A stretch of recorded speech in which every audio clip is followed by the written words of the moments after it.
All right, everyone. Good evening. We're going to get started. Hello. All right.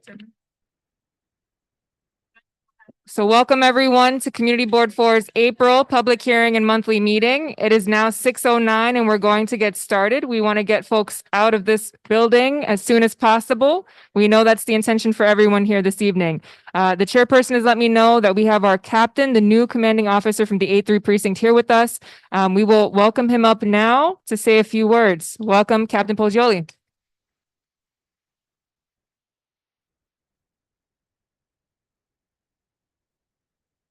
Good evening, everyone. My name is Dave Poggioli, and I have been assigned as the commander of the 8-3 precinct Monday, April 1st.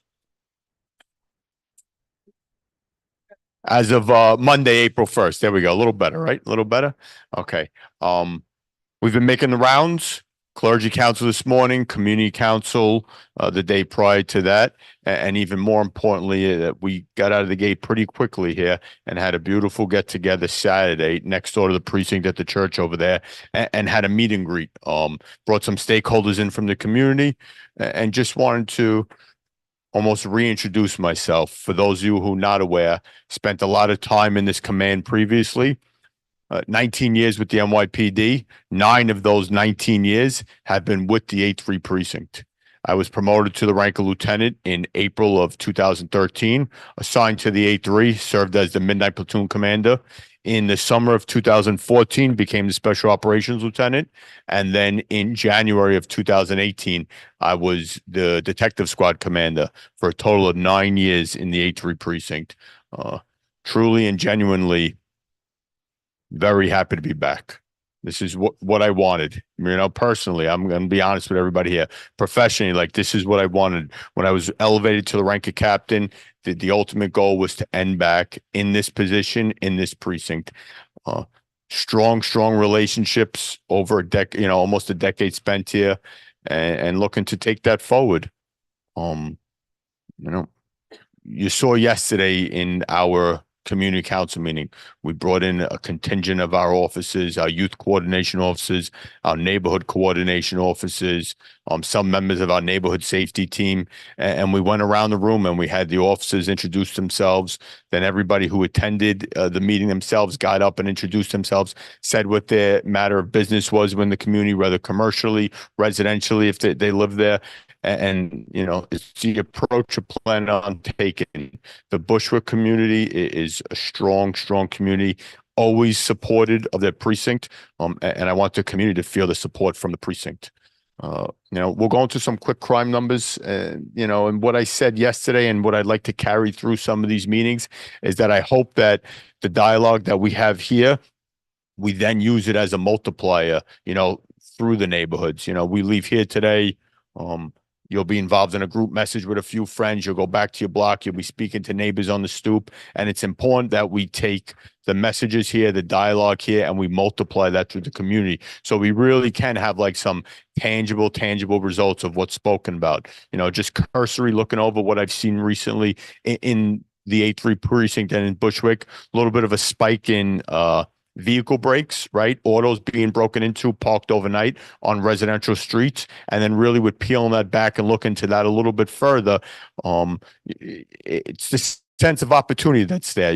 We read reports that book bags or things like that were left on the back seat, cars being left unlocked, and individuals working down the block may see this and take advantage of the situation. So thing that we jointly and collectively can address together. Crime prevention measures, just spreading that word that we park our car, we remove our valuables out, we bring them into the house. We make sure to lock our cars, right? Whether we all have that key fob or something, hit it a couple times, make sure that horn depresses or those blinker lights flash so we know that we're walking inside and our car is locked. Measures to that will really affect us all and have a tangible effect in what we experience here.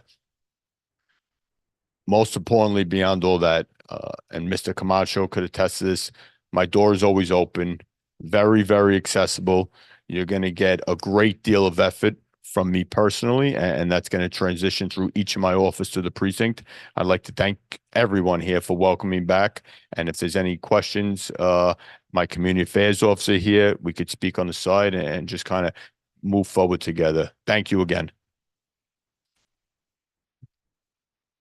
Does anybody have any questions? Not complaints. If it's a problem, you could talk to them on the side because this is open. We don't want no one to turn around and say, oh, well, this guy's ratting us out or something. We want to make sure if there's an issue that we can address, if you don't want to speak to us, you can talk to them on the side or call the community affairs office. Anyone have any questions?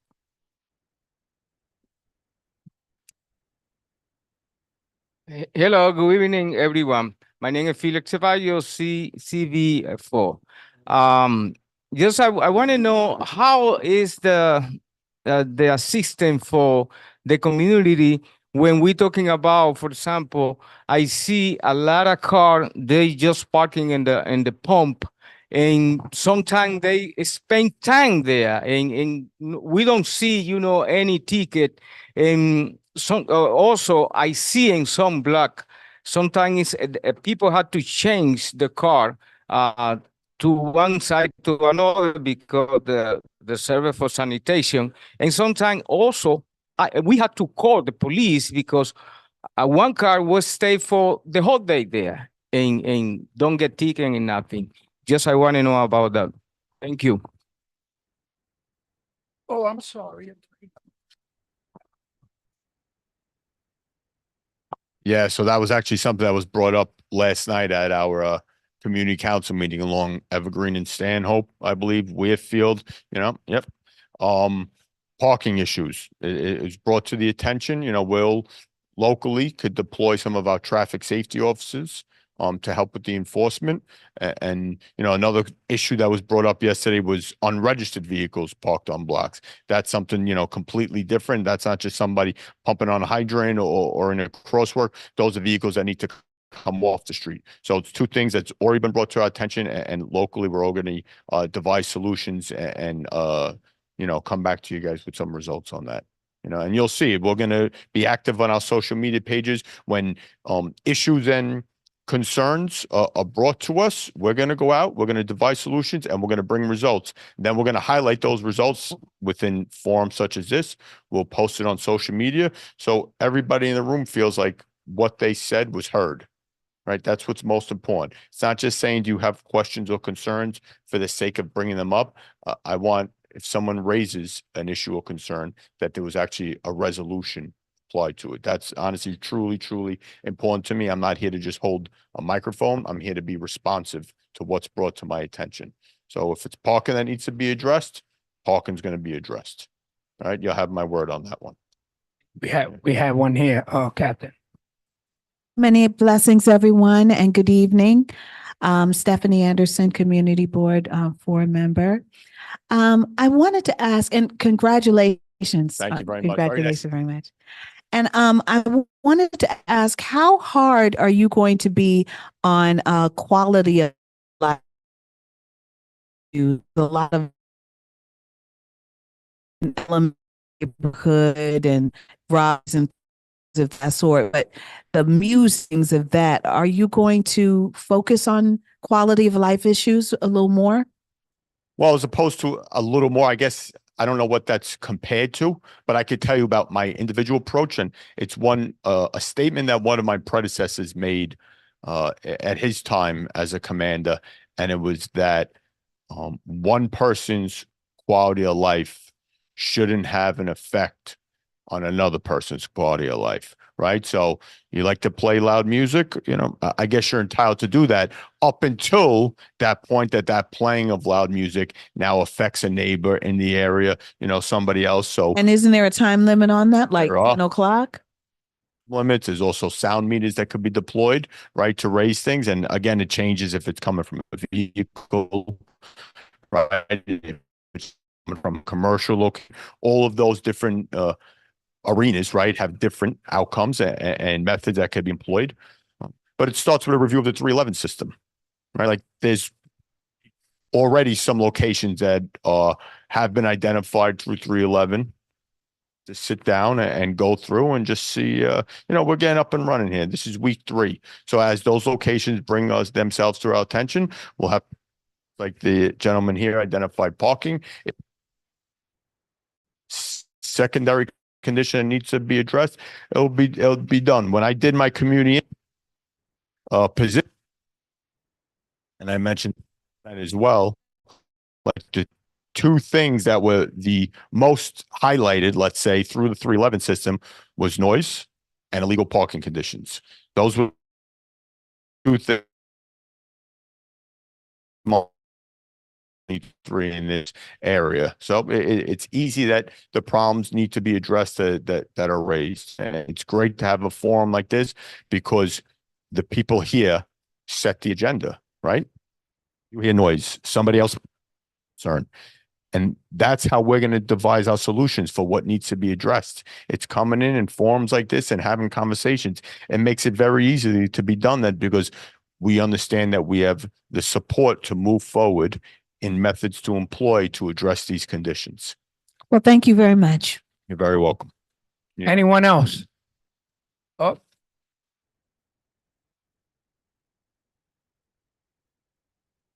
Evening. Thank you for joining us. My name is Edward Kopp, CB4. So low hanging fruit is noise and parking. As you come in with your experience, having been in this precinct before, what is going to be your focus? What do you come in thinking you need to do as compared to you're looking around? And I don't mean, like I said, not this low hanging fruit.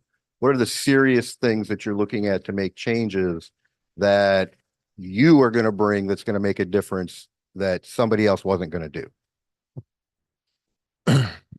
Well, I could tell you something that, and, keep this in mind, operating always with the goal that I was position. I've on this precinct, I have a binder that would bring you back to incidents and crime numbers back to 2015. So I'm not just looking in comparison to the past 6 months or 18 months.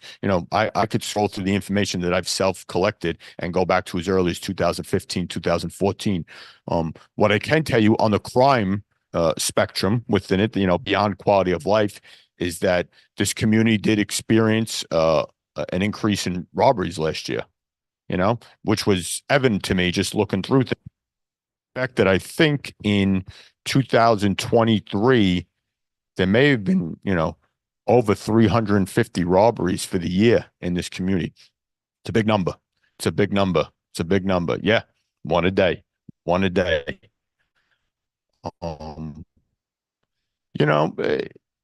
A spectrum of what it is, right? It's not just from the personal things like that. It could be something shoplifting, right? Where a store employee now looks to take his own actions to get his property back and is subject to an injury, so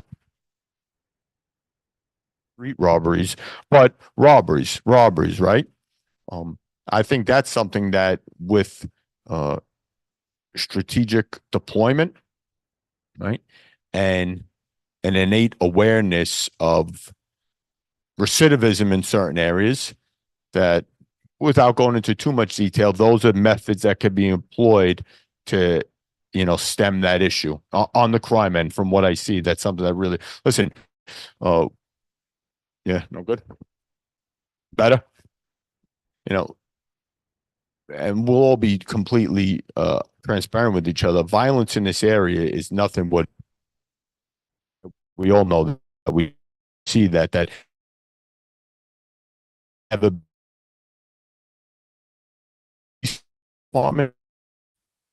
community of Bushwick, right? That it's safer to be here. And it's because of the people that live here, first and foremost. So that's a credit to the people seated, not standing. Always remember that.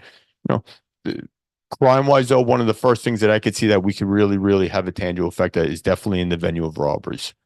yeah, one here. Good evening, Joanna Bennett, Community Board 4. How are you? Thank you very much, sir, and welcome. Thank you. One of the problems that Community Board has been dealing with is we had a presentation by the Office of Cannabis Management, Yeah. and we know that these are regulated by the state.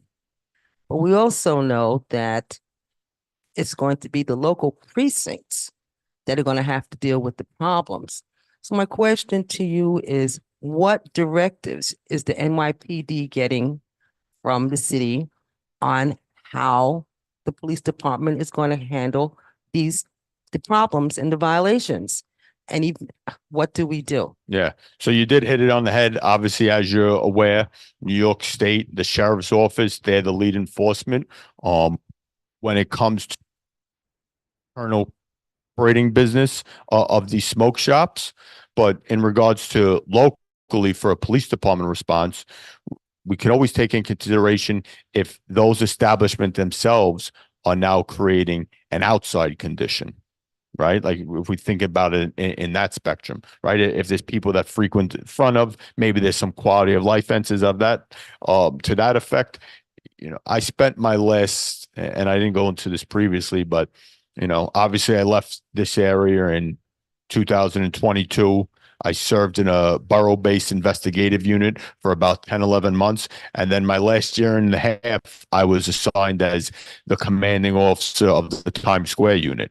So I'm very, very familiar with, the smoke shop conditions that were there along 8th Avenue, up on Broadway and things to that effect. So absolutely, it really starts there. It's delving into conditions that the establishment themselves create within the community. Anyone, Kim, anyone on Zoom? No? Anyone else? All right, thank you. Thank you very I much. guess, wish you luck. I know you, since you've been there, I know you have an open door policy, and we want to thank you, and we're going to work with you. We want to work with you. For having me. Much appreciated. The door's always open.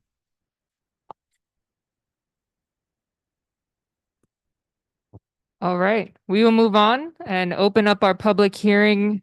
We have public comment this evening. Again, for folks that do not know what public comment is, a public comment is any comment that the public has. This could be an announcement, this could be a concern, this could be anything that you want to bring to this body's attention. Folks have 2 minutes per person or group, and everyone is invited to speak now. So again, if folks on Zoom have anything they would like to say, including an announcement, now is the time. Please raise your hand. Otherwise, you will be subject to wait until maybe 8 o'clock, 9 o'clock for the other announcements period. All right. Folks that are in person, you can line up. All right. I'm going to go to Zoom first since we had some people speak in person already. I see Fran and then Lacey. Go ahead, Fran. Hi everyone, can you hear me? Hi everyone, can you hear me?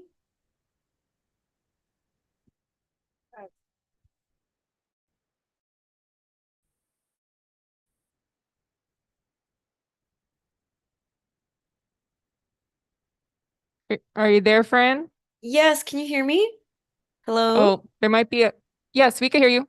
Go ahead. Oh, We can hear you, hi Fran. everyone. I just wanted to quickly let everyone know that we finished participatory budget week. It was our second year doing this and we had a really great turnout for the district, much higher than our first year. So I'm glad to see that the seeds we planted last year are giving fruit.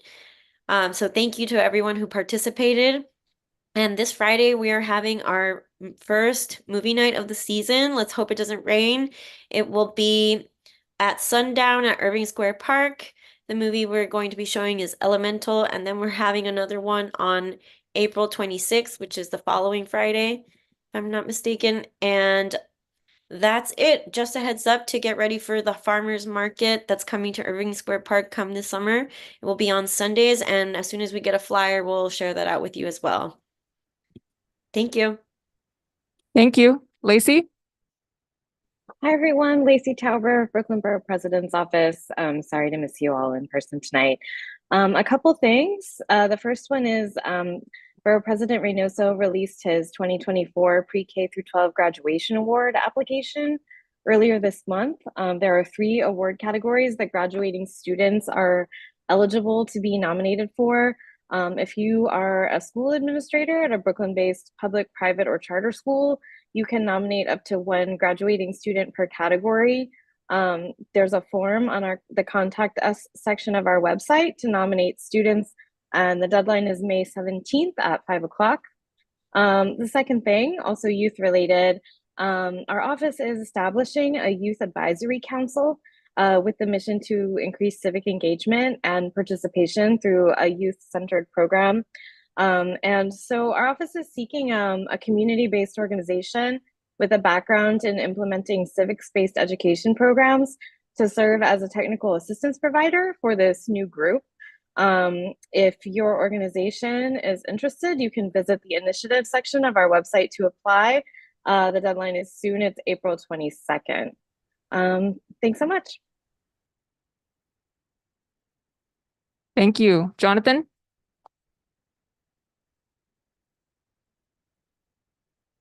Hi, good evening. Just two quick announcements coming up. We have a essay contest for high school students, and it will be running. The deadline is April 24th, and it's open to all high school students in Brooklyn. And the topic is, as the Brooklyn District Attorney, what transformative initiatives or policies would you champion to enhance public safety within your community? And the more information can be found online at brooklynda.org. And we're doing it in conjunction with the Police Athletic League. And then the other thing is we're repeating prescription drug take back, where we partnered with the DEA and the NYPD and different senior centers throughout the borough of Brooklyn, and we'll be collecting expired medication as well as any unused or expired prescription medication at different sites. The posters are distributed through email, and in Bushwick, it will be at the Hope Gardens Multi-Service Senior Center at 195 Linden, and that's on April 24th, that Friday, from 10 a.m. to 4 p.m. Thank you. Thank you. Juan? Hey everyone, Juan Mayanzalek here from Councilmember Jennifer Gutierrez's office. Quick update. So thank you to everyone who participated in the participatory budget. We also wrapped up our voting week. We did get a lot of votes. I think, you know, there were many virtual tools that helped us out. We are trying to get the highest votes again in New York City like last year, but I think the effort that we did was strong. We are also having mobile office hours on April 26th from 11 a.m. to 3 p.m. at 85 Melrose. That's the Riseboro building. We are also still filling out taxes for senior citizens who do receive Social Security or SSI. And we will also be having another housing workshop on April 25th at 6 p.m. And this will be with Community Resist. This will be focusing on repairs and harassment issues that our tenants are having. Thank you. Thank you. Maria? Hi, good evening, everyone. Maria Valdez from the Office of Senator Julia Salazar.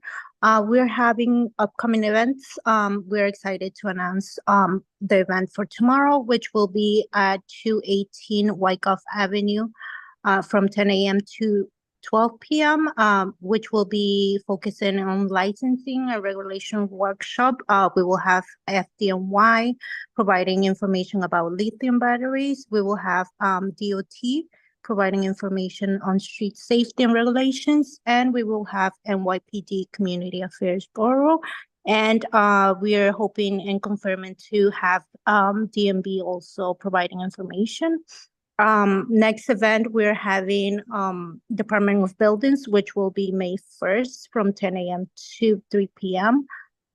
Please make appointments at 718-573-1726 if you need information about general zoning questions, general DOB questions. Thank you. Thank you. Yvette? Hi, good evening, everyone. Yvette Lopez with Assemblywoman Marcita Vila's office. I just wanted to share that this year we're going to be having the 6th annual Knickerbocker Avenue Puerto Rican Day Parade. So that's scheduled to take place on Sunday, June 9th, and the kickoff is at 3 o'clock p.m. That's going to be over on Menahem Street in Knickerbocker and will end towards Jefferson Street. The applications are currently open for folks who are interested in being contingents in the parade and participating. And we're also looking for some volunteers to really help keep this parade going smoothly. So the flyers have been shared via social media, but we will also be doing a e-blast soon. So we hope to have some members of the community join. Thank you. All right, thank you.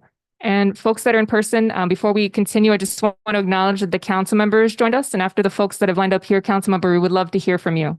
So we'll go ahead and let the folks that are here 2 minutes each, just a reminder, but go ahead. Well, thank you so much, everybody, for here from CB4, and good evening, everyone. It's a pleasure seeing everyone. My name is Zee Navor from New York City Department of Health. It's great.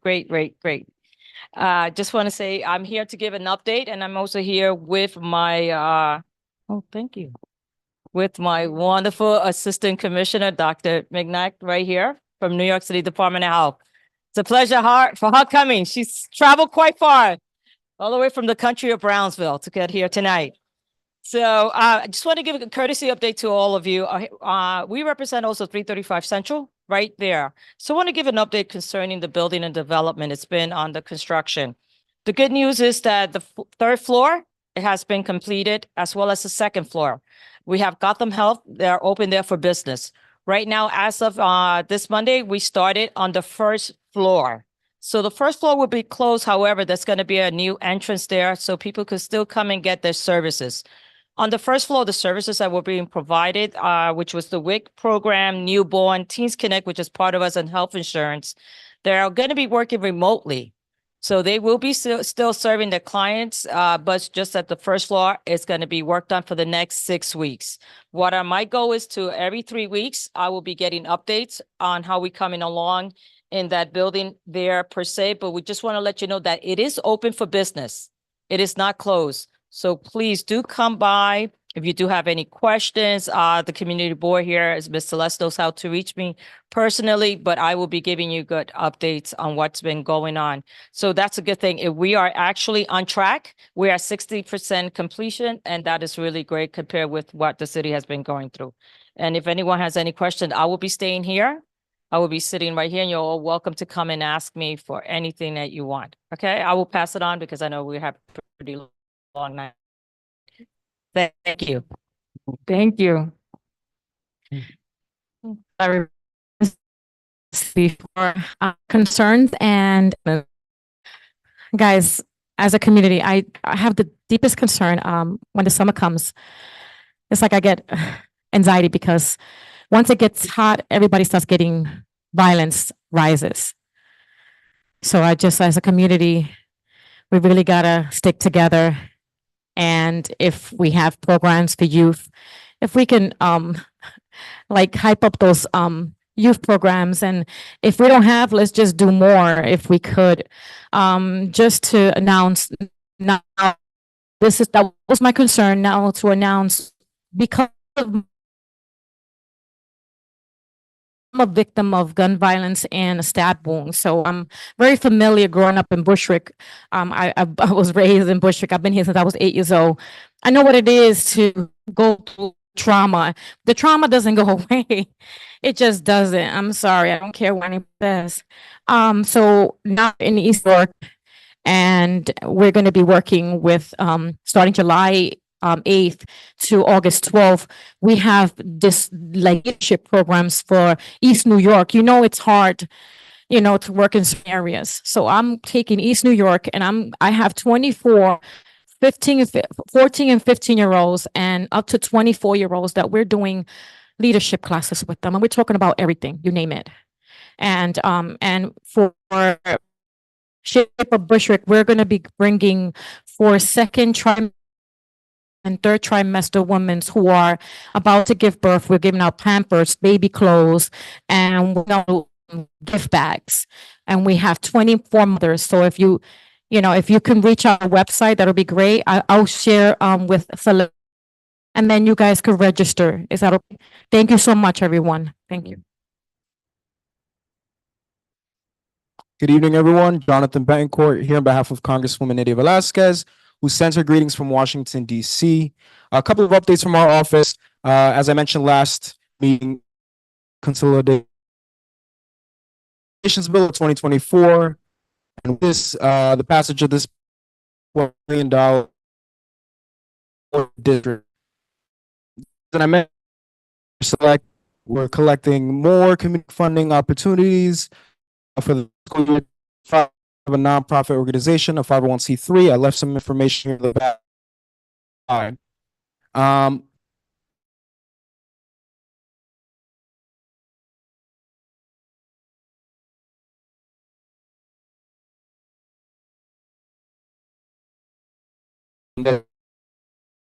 Their facilities.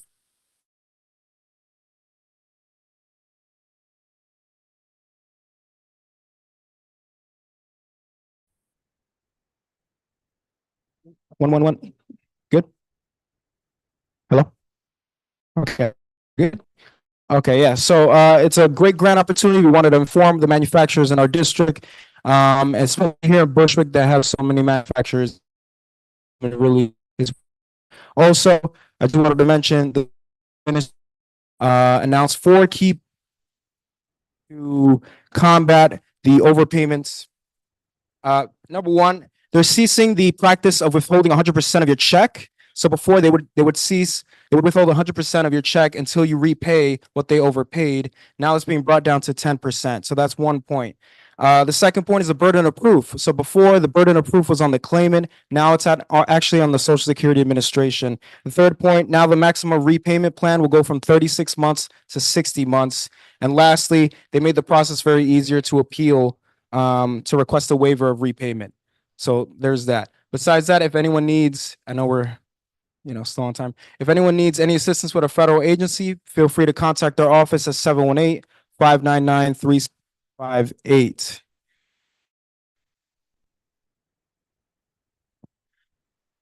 My name is Joe. I'm from Friends of Irving Square Park.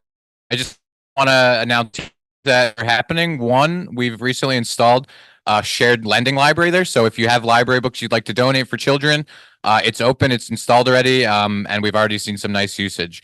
And then this Saturday, we're having an Earth Day celebration at the park for families, people of all ages. We'll be doing some cleaning at the park, weeding, mulching, giving away free plants, and also have an arborist from the Parks Department talking about plant and tree health. So we hope you'll come celebrate Earth Day with us and have some free plants. Thank you. Hi, good evening. My name is Matt. I'm a tenant organizer with Full-Time Tenant Union. And I just wanted to let you know that we're working with Bushwick Housing Independence Project on a Know Your Rights training for next Wednesday, April 24th at 6:30, just around the corner at 311 Central Avenue. And we are organizing tenants in 146 properties owned by Watermark Capital and managed by Full-Time Management here in Bushwick.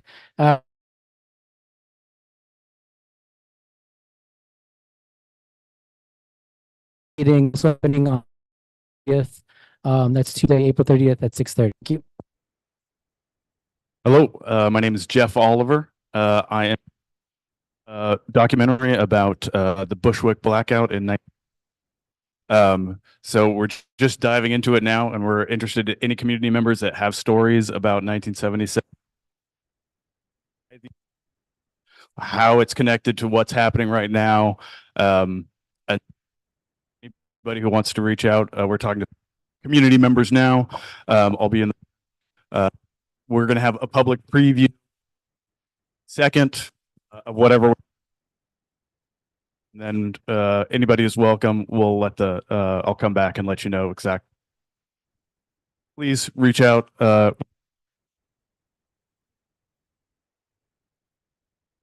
Did you leave information in the back? Okay, perfect. Thank you. Good evening. Can everybody hear me? I said, good evening. My name is Juanita James. I was here last month. So hello. Can you hear me? Okay. All right. Thank you. I'm with the Washington Urban, Brooklyn Public Library, Washington Urban. So 2 major things that I would just like to bring to your attention. Invest for the Libraries campaign is investinlibraries.org. So the New York City libraries stand to lose $58.3 million of the proposed city budget city budget. So we're asking all library supporters to visit the website. That's investinlibraries.org and send a letter to your city leaders to tell them to stop cutting the library's funding. Okay. And then the second one is the browse the branches, where you will pick up a passport at any Brooklyn Public Library open, and you will collect stickers. And then once you can collect all the stickers from all the branches, you get a free surprise gift. I'm not going to tell you the surprise. You got to figure it out. And the first 100 people who complete their passports will get a limited edition BPL Ambassador's Library card. I have information about the Invest in the Libraries in the back, plus Washington Irving's May calendar. Thank you and have a good evening. Hi, everyone. Dustin Sonneborn, CB4 Arts, Culture, Technology Committee Chairperson. Update on the archive project. Our fellow is mostly done, which I think she presented to the city of New York this week or next week. We are still taking submissions. Anybody who has anything to add, please send it bushwickroots@gmail.com. All right, thank you. Right. Thank you, everyone. We have one more person in person. We have the TA president and one of the board members here that would like to introduce themselves. Give us a little any info and whatever we can do to assist them in any way. Good evening, everyone. My name is Juan Ortiz. I am the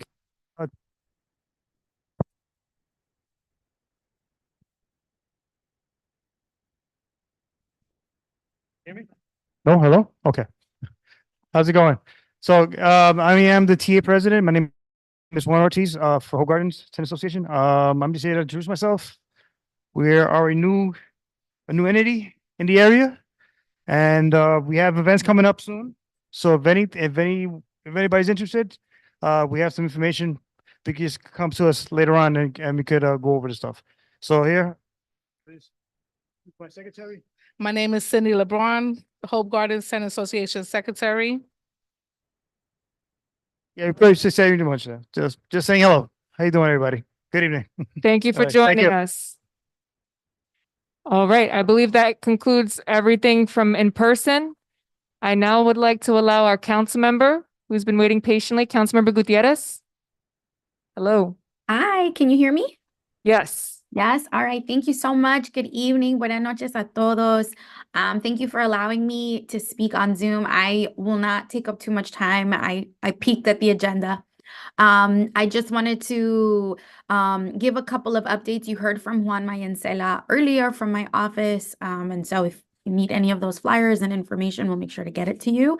I wanted mainly to talk about two really big pieces of legislation that I introduced last week that were really inspired by what was happening in Bushwick. So I'm not sure if folks here know, but Bushwick and the multiple zip codes in Bushwick, we have some of the highest incidents of fire emergency across the city. It's mainly us, parts of the South Bronx, parts of East Harlem and Lower Manhattan. And obviously, many of you knew of the string of fires that Knickerbocker Avenue alone experienced this past winter, which was really heartbreaking. And I have to say, sadly, in each one of those instances, it becomes almost impossible for those families to move back into those homes, even if they are rent stabilized units. And it's heartbreaking. If it takes 5 years, that's a miracle. In my time in government as a staff member, even I can count on one hand the amount of families that have been able to move back into their homes. And so we introduced a package of bills called the Back Homes Package, which, like I said, was really inspired by what I saw happening so much in Bushwick. The package is 5 bills, and I'll speak on maybe just 2 because I don't want to take up too much time. But the idea is 2. One is to make sure that tenants and victims of fires have what's called a fire guide. If folks haven't seen it on my website, I have a fire guide that was put together by my chief of staff who experienced a fire. And it's a really good guide to really orient you. Victims of fires after FDNY leaves the scene have no next steps And you guys know this. Oftentimes they'll call the community board. They have no sense of who to call. They oftentimes can't get a hold of their landlord. So it's a step-by-step guide to help you navigate how to access your apartment if it's not been demolished, to get your personal documents, a list of local food pantries and community-based services that can help.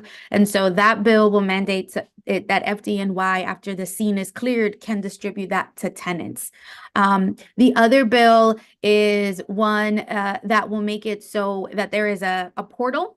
If you guys don't know this, agencies don't often talk to one another. What I will hear from tenants or landlord is that they're, waiting on DEP to come turn off the water so that DOB can then come and review and assess, and then ultimately waiting for FDNY. So this bill calls for a portal to be created under HPD, excuse me, so that these agencies can talk about this particular property and tenants will have access to this form of communication. I will tell you that oftentimes once the shelter vouch up, the option for tenants, if they cannot stay with family, is a city shelter, which we know the system is overflowing and it's not a stable system. And then what happens is tenants have no idea what's going on and will move out of state. So this portal will make it so that tenants themselves can see who is talking to whom, will have access to their elected officials. And that's also that the city can be more efficient. It's also that tenants can be welcomed back into their homes. Part of this package, another series of bills that will also work with HPD and DOB to work very, very quickly so that tenants can move back in, again, specifically in rent stabilized units. So I'm really excited about that package. We introed it last week. We'll be having a hearing soon, so I'll send that information for folks who want to stream or want to testify. There's a couple of other bills in there as well, but again, it's all focused on victims of fire. It's focused on helping tenants and also helping landlords. There are good landlords out there that want to get tenants back into their homes, but don't have a lot of support from the city. And then the next piece is just really exciting on universal childcare. As you all know, I had introduced this bill last term, and again this term, I'm heavily focused on ensuring that universal childcare is from 0 to 5, whether you're documented or not, that it is accessible to all, regardless of income. I'm working with a lot of our state partners and labor, and of course our speaker. And tomorrow, the campaign New Yorkers United for Childcare will be having a rally with some of the new parents at the council.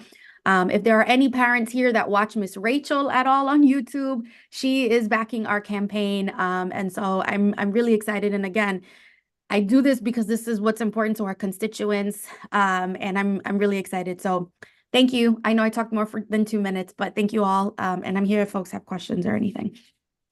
Thank you, Councilwoman. It was great that we can have our homes back, because what happens often is that when there's a fire, already the scrupulous developers know that they can't come back into their apartment, and then either, since they know they might come back, they might sell the building and then push out the people that were there for so many years. So we really need to make sure that It's one, really that they sad. fix their apartment in a timely manner, that two, that the city agency do get together, make sure that everything is in what they're supposed to be, and three, that the rent don't go up because they fixed it. So those are the things that we really, and I also want to thank you for coming and telling us, because sometimes I know our elected officials are working so hard that they forgot to tell this community in general in regards to what they want to put on the floor. And our community may not agree to some of the things, but we want to work with you to agree to make sure that sometimes each community is different in its own way. People want different things in one place, and we want different things in one place. So we all want to be in the same page and want to work with you and want to address you and want to help you in regards to any changes that you want to make. But it's all about communication and bringing things back to us, so like that we can understand. Because you always hear people saying things, oh, she's doing this for this, or he's doing for that. I'm going to be fair and tell you how I feel and what they tell. So I want to make sure I hear it directly from the person's mouth. And what is it that they want to do? How is it that we can work? How is it it's going to benefit this community?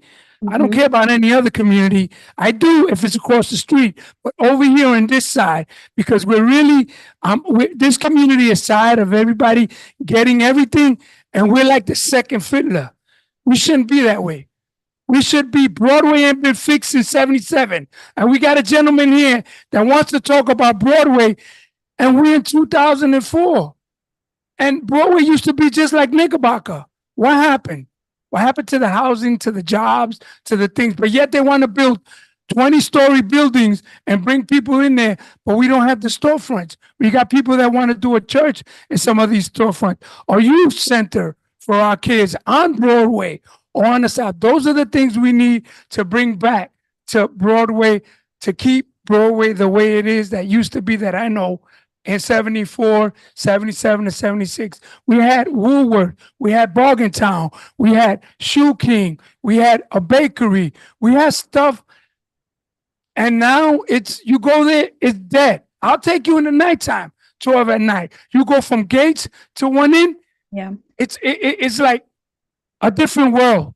So we really need to focus. I know yourself is trying to fix. It's 2 catch basement areas, CB3, CB4. Then you also got transit. The streets ain't been fixed. The lights ain't been. So we really need to. That's Bushwick 2. We call that the forgotten side. Man, it's 20. We're in 2024. We're gonna be in 2025. It's got to be a time where we got to wake up and say, hopefully, before I'm turned out, I can see nice stores, big things, and things going on there. So I want to thank you. Please, we want to work with you. We want to help you. We want to make sure, but we all got to be on the same page. Absolutely. Thank you. And I'll share the bills, Celeste, and of course, happy to, and I'll do this moving forward. I agree on the communication piece. I hope folks can support the fire back homes bill, because I think they really are necessary. But I'll send you all the texts, and thank you for having me again. Thank you, Councilmember. All right, last call. Any other public comments this evening? Going once, going twice, nothing on Zoom, right? All right, folks, that concludes our public hearing. We're now moving on to the regular meeting at 6:56, and we'll begin with the first roll call. Board members, please remember to sign in if you have not done so. Isa Abni is traveling. Stephanie Anderson. Okay, thank you. Just confirm you're present. Joanna Bennett. Joshua Brown. Present. Makiba Brown Lane. Thank you. Raul Brown. Robert Camacho. Melissa Carrera.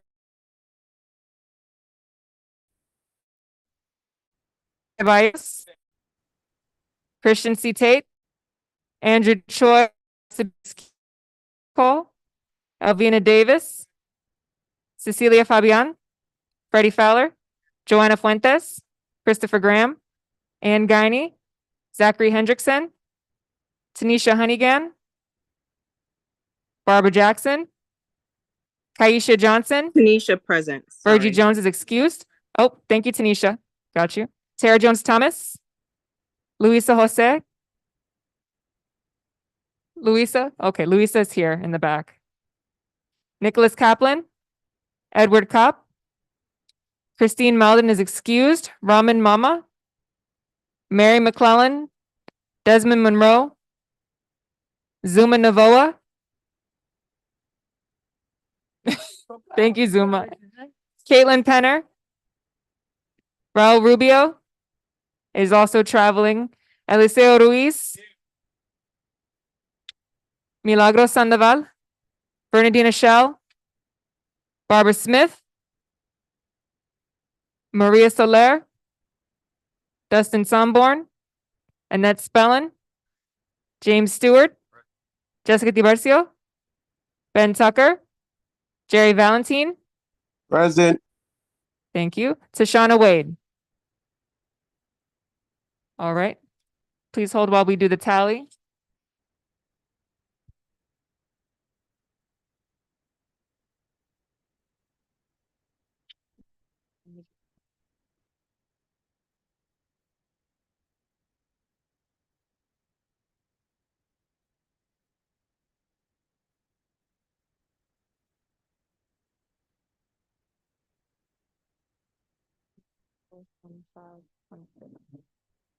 26 board members present in person constitutes a quorum. If you have not signed, now is the time to do so. All right, and we will move on to the acceptance of the agenda. Is there a motion? Accept the agenda? Okay, James Stewart. Alvina seconds, all in favor? Any opposed, any abstentions? So moved. Agenda item number 3, the acceptance of the previous meeting minutes. I want to thank Andrew Choi, who's been helping us prepare those minutes for the past meeting year. They were not able to be reviewed prior to this meeting, so I kindly ask if there could be a motion to table. Oh, say a name. Anne makes a motion to table. Fred Fowler seconds. All in favor? Aye.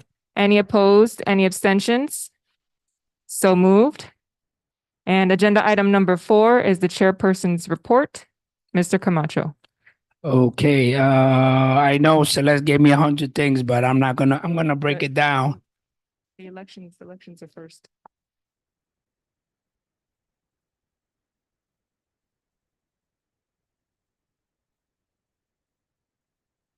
Oh, okay, got it. All right. No, that's not me. Celeste.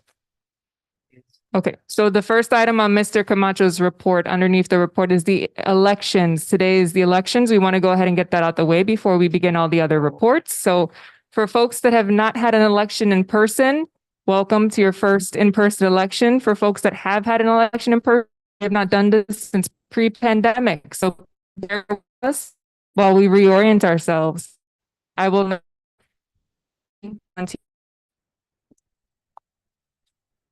Hello, everybody.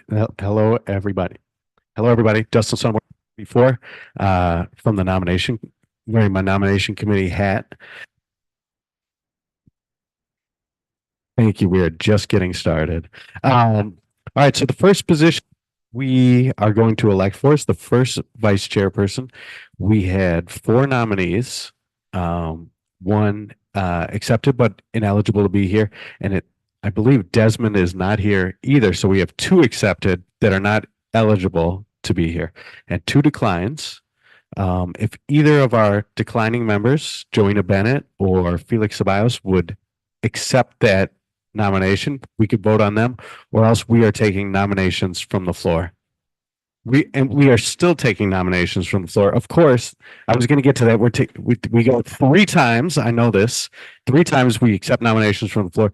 But before that, I'm asking if anybody who previously declined their nomination, that's Joanna Bennett or Felix Ceballos, would like to put their hat back in the ring for first vice chairperson. Of course. Joshua Brown did not reapply to be on the board for next year or for this Joshua Brown next did, session. Dustin, I'll comment. I want to say CBM4, it's been an honor working and serving you. I hope that whoever applies for the vice chair comes in with just as much energy, pride, and with a level of seriousness and the commitment that our chairperson shares. He'll be working directly with Camacho, as well as serving our board. So I really hope that an existing long-term member steps up so that they can fulfill the role. Thank you, Dustin.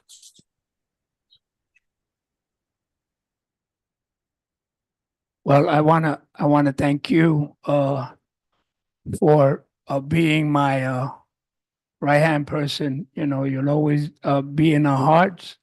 Whatever you need, we're here for you. You're a young, strong gentleman. I know your dad must be proud of you because he raised a good kid and he done something good. I know your father very well.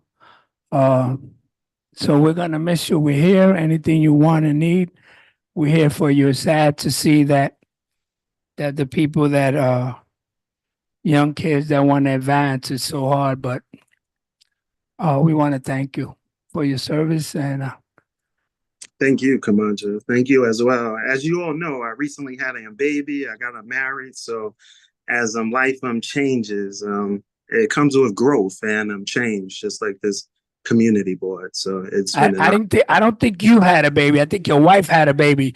But yes, I'm glad because you're part and I'm happy for you and we're here for you. So, and if you do, let me know how to do that because I would have a whole bunch and I'm gonna get it. indeed, a few more on the way.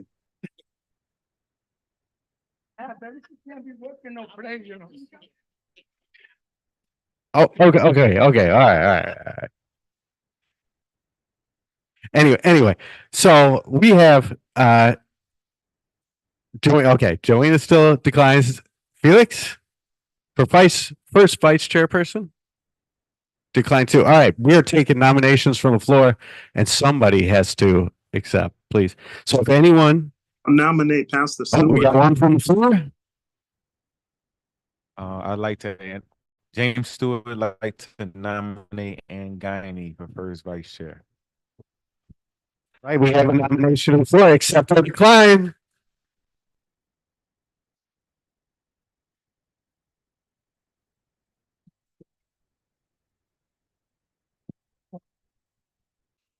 Hey, and can you say with the mic just so folks on Zoom can hear you? I would like to thank you so much for the honor of being nominated from the floor. I'm going to respectfully decline only because I love the Housing and Land Use Committee so much and I love that work and we're not allowed to, under the current bylaws, hold two positions. But thank you. Just to be clear, we do have a few bylaws with regards to this. As Ann said, committee chair people are not eligible. Nominations committee is not eligible, and I believe first year of service on the community board is also not eligible for these leadership positions. So if anyone else has another nomination from the floor.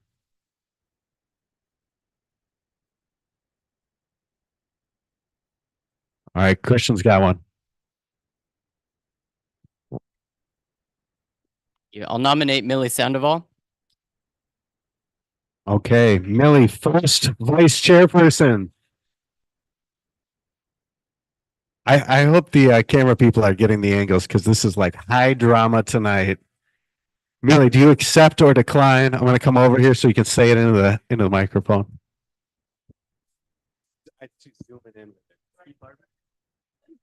I am going to accept with the help of my community board people. So a nomination and I'll do the best that I can. Yeah, so that's okay. What did I say? High drama. Desmond has shown up. So now we have two accepted nominations. That was our second call from the floor. If there is a third call for nominations from the floor. Okay. Oh, do you see one? All right. Second, I'm asking officially, is there another nomination from the floor for first vice chairperson? Right now we have. And a third check. Anybody else with a nomination from the floor? All right, our slate is set. I'm going to pass out. We are going to pass out to all the board members. Please raise your hands. This is a, what is it? A blind ballot, however you call it. I'll give a couple more to that side. We pass these out to whoever. On the board members only are eligible to vote. Fill them out. You can write with your left hand if you don't want anyone to know what your handwriting looks like.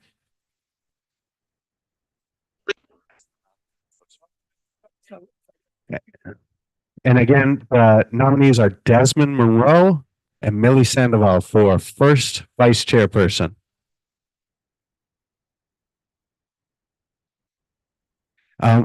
Actually, if either would like to speak for a second about it's a requirement. All right, so I'm going to pass to Desmond first, and then Millie to speak about whatever you would like for a few minutes, and what you'll do as first vice chair. Everybody, it's been a long sport, and I've seen, been in lots of fights, but unfortunately, we're terming out, and then there's going to be some knowledge transfers, some things that are going to happen, that are going to need to happen. So that way we can kind of move this forward and we can leave our knowledge behind. I think one of the things that I would like to do during this transfer is to work with Celeste and let's build a way to transfer all of our knowledge, leave this place a little bit better than what we had. And then I can work with also at this position, I can work with the other chairs to maybe help them with their initiatives before I leave. So I think, me being in this position right now is just a way to kind of shore up and close up everything and make sure I leave the place a little bit better than when I found it. So thank you.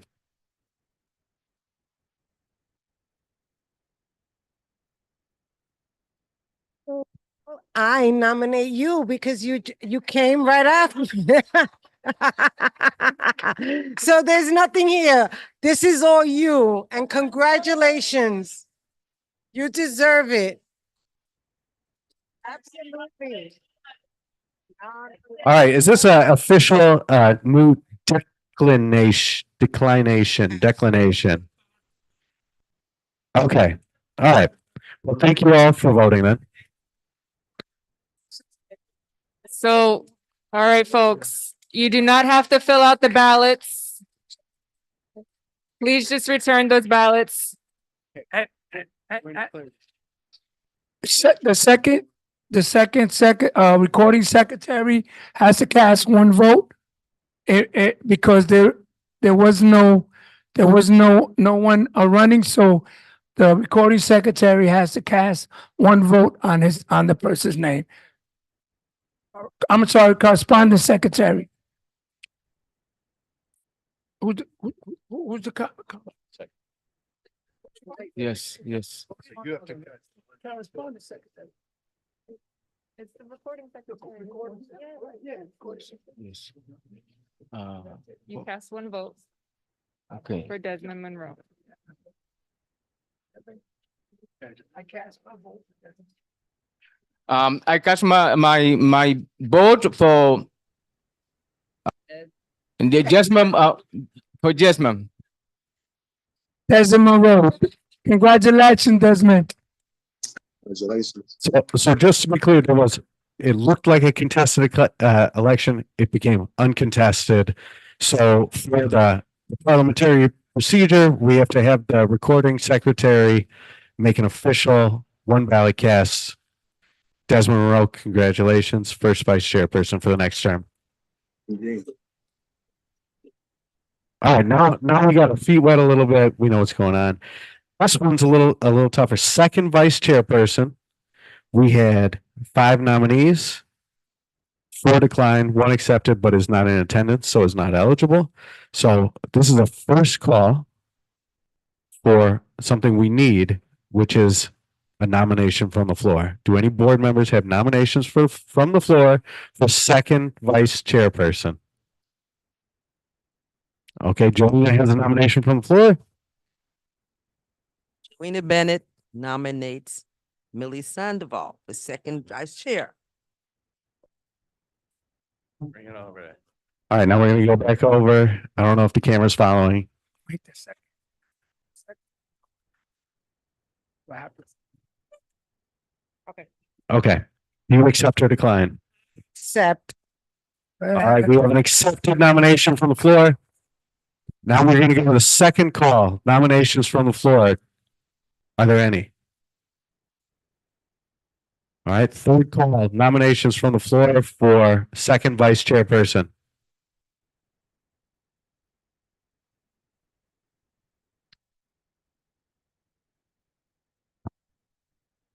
Want to nominate Christopher?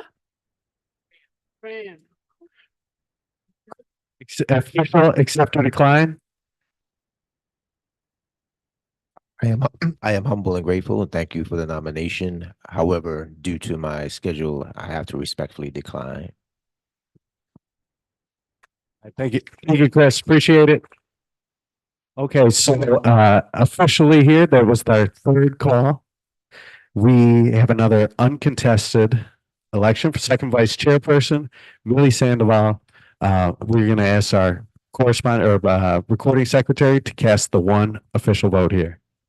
Yes, I cast my vote for Millie Sandoval. All right, congratulations, Millie, second vice chairperson. All right, next is for our recording secretary. And we appreciate Felix is showing out today, all the work that he does. We are looking for, let's see, we have another, Eliseo Ruiz, who has accepted for, recording secretary.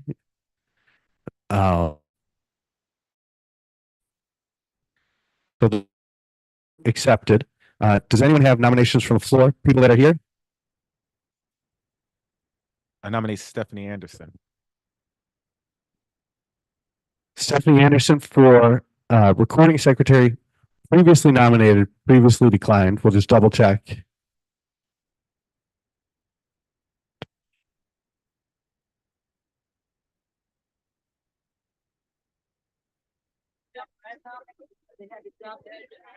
We've seen at least you cast the one official vote. Review of the minutes. It has all the information on there, so I can tell you how to read it. It says all the titles on there. It's on here. Hello? So that means we ain't doing our homework. It's on there. Everything is on here. All the titles and your job description.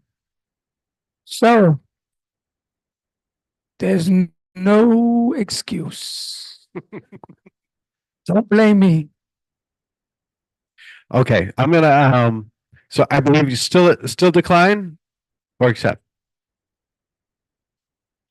All right, we'll do two more calls just in case. Is there this is a second call for nominations from the floor for recording secretary. As I said, accepted nominations, Felix Ceballos, current recording secretary, Eliseo Ruiz. Anybody else for a nomination from the floor? Yes, sir.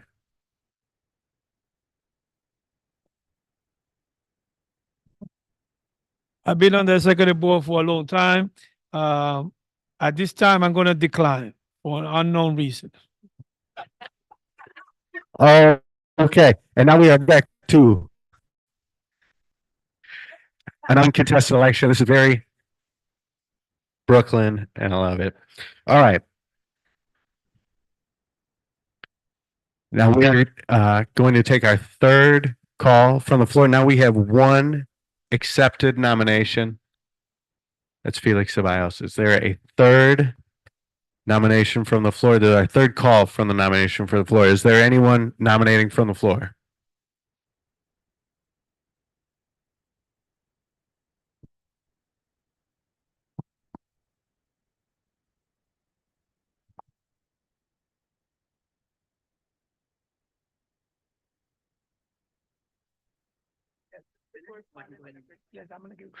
Okay. All right. So we are now in our third uncontested election, but because the recording secretary cannot vote for themselves, we're going to pass the one official vote to our correspondence secretary. Elvina Davis, corresponding secretary, cast one vote for Felix Ceballos for recording secretary.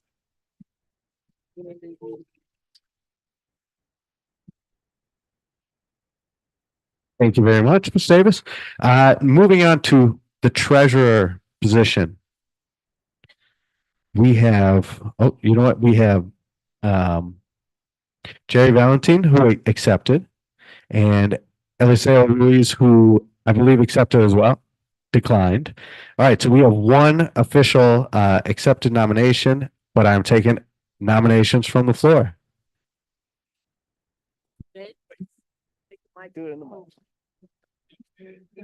Nominate Ben. Ben, stand up, Ben, so they can see who you are.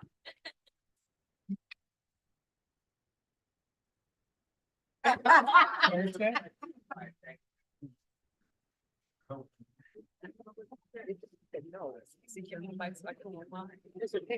right, he has declined,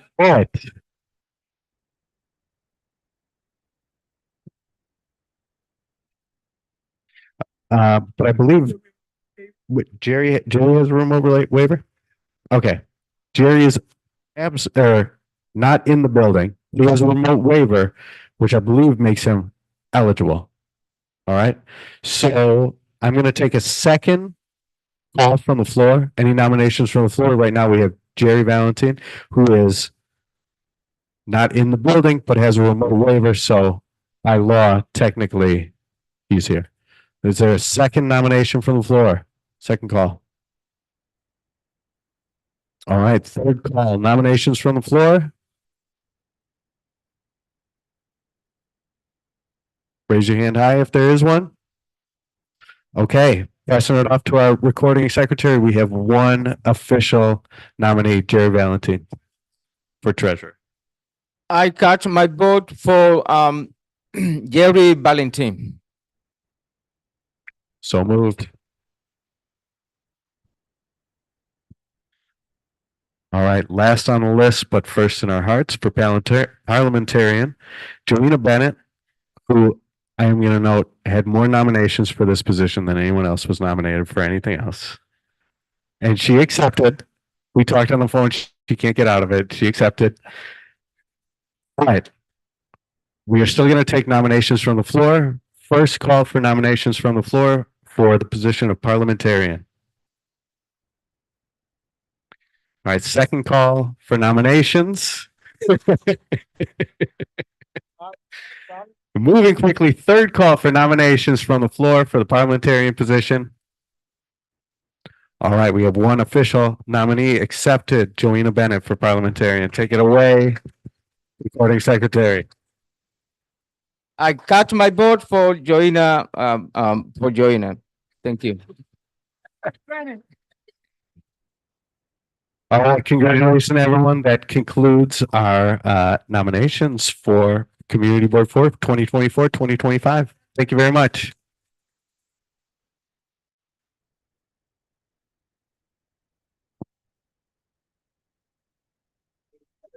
All right.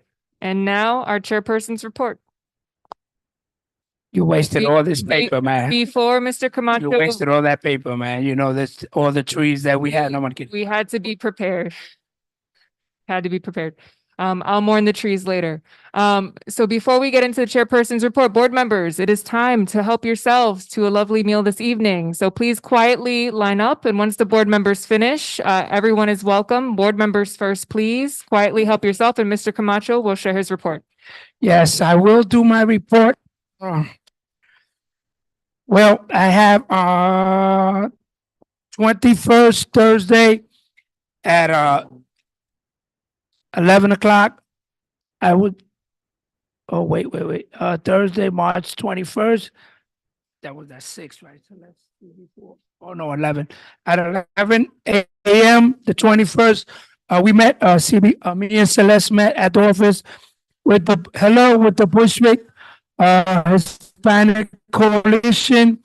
We met the new director of the Family Enrichment Center. We're gonna fill you in on soon as they get the location. But we met the new director. Bushwick will be having a Family Enrichment Center. I have some flyers I brought, but I only brought one, so hopefully we'll have them here when they come. That same day, at 6 p.m. To Borough Hall. On the topics in Borough Hall, we had term limits. They were talking about term limits, succession planning, character on agenda, planning, importance of committee, why committee, attending committee, community board committees, meeting facilitation, new know your bylaws, which all of us should know, setting boundaries, implementing them, meaning roll call on unannounced consent, and there was a couple of other issues that were addressed in regards to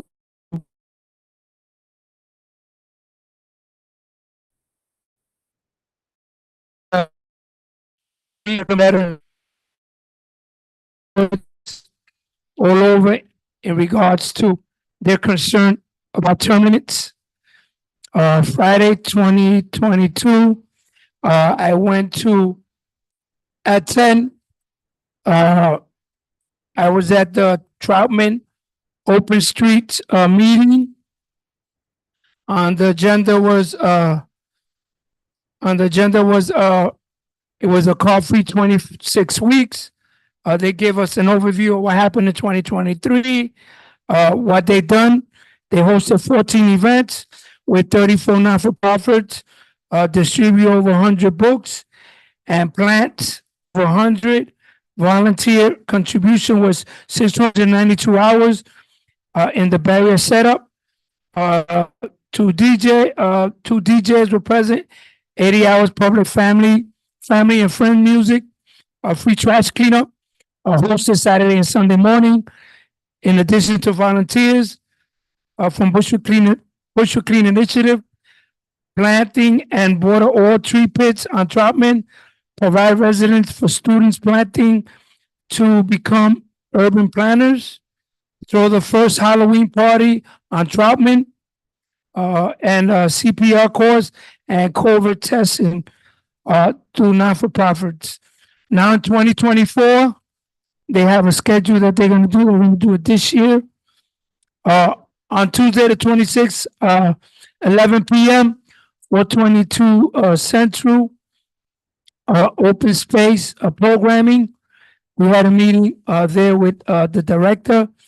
CB4, same day, 6 p.m. Housing Land Use Development. Wednesday the 27th, 3 p.m. Shape of Bushwick. 6 p.m. Zoom with Irving Square Park, a dog run with Councilwoman Sandy Nurse. On Thursday the 28th, from 10 to 11, CB4, a community board info session. That was from 10 to 11. From 6 to 8, a town hall that same day with Councilwoman Sandy Nurse at 95 Grove Street, PS 75. Saturday, March 30th, from 11 to 4, Hope Garden Easter Fund.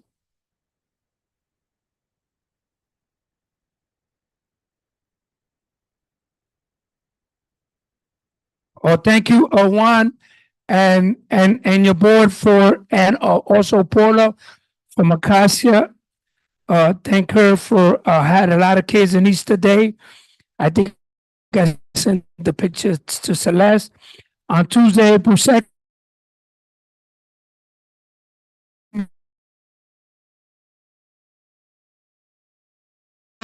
went over City on 16 Court Street. Wednesday, April 3rd, from 10:30 to 12 on Zoom, Bushwick Not-for-Profit Roundtable. That Thursday, the 4th, April 4th, Riseboro Breaking Ground. I know y'all saw me.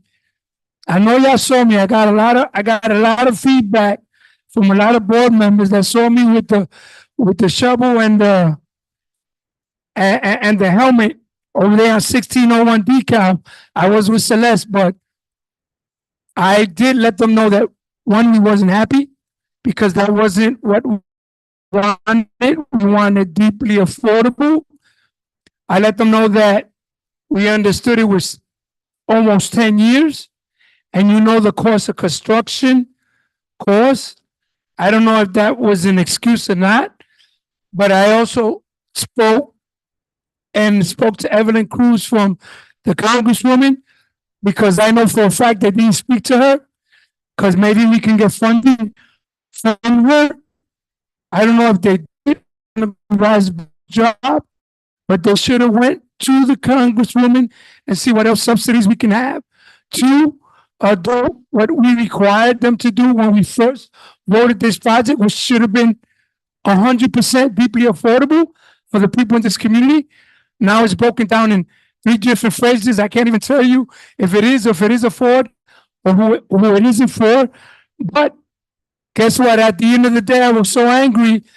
Me and Celeste took a shovel and a helmet. So we took a shovel and a helmet home. I don't know if it's good or bad, but they gave us a helmet. We asked We asked for it, permission and they gave us a helmet. and they gave them to us. I know. We asked if we could keep it, and they said you could keep it. We didn't take it. We can't take anything. But also let me keep going. Thursday the 4th, Friday the 5th in Zoom with the NFT, the Bushwick Neighborhood Supreme, Wellness, El Puente, CB4 in the mayor's office. Tuesday, April 9th at 6 p.m. Permits and license. Wednesday, April 10th, CB4, 10:30 District Service Cabinet meeting. Thursday, the 11th, 10:30 meeting at 832 Knickerbocker. We met with Earl. I think he must have left. One of the veterans. He left. Yeah, we had some issues, so I went over there. And the system, sometimes we got to help them to let them know that they're here for us. He's a veteran, and he wants to make sure that, you know, we have his back. So I went there to speak to the director with some of the issues that he was having there. Same day at 2 o'clock, I went to 158 George, a walkthrough with HPD. I know we had a Department of Traffic was supposed to be there, DOT, but there wasn't. Also, PD was supposed to be there, but there wasn't. So me and HPD went to the location because we had a lot of issues in regards to an establishment that people on the block was parking, and he kept calling the cops and calling people saying that that establishment was a curb cut and he had an actual driveway when he didn't. And he was using his establishment as a work establishment. So he had wrote me a letter. I'm not going to get into the letter that he had wrote me, but yes, he was calling a PD, and they were issuing tickets and the cars were being towed. So we were getting a lot of complaints from people on the block. So we're going to follow up with them. So we found out, took pictures. I took pictures of the location. It's not an actual driveway, and he does not have a curb cut. So he was towing people in the community and giving tickets when he shouldn't have. So I went there. I confronted him. He was a little nasty, but he wrote me a letter apologizing, but saying that he was under the impression that he rented this place and thought that it was for he could park his car when he didn't have. So we're going to follow up. Also, on the same day, there was a ribbon cutting ceremony with Sam the Glazer, Wilson, and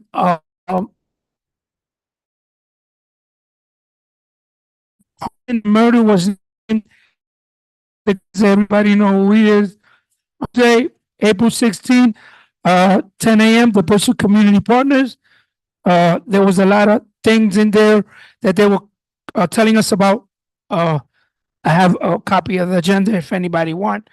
On Tuesday, the same day at 6:30, the A3 Precinct Council, y'all saw the new inspector.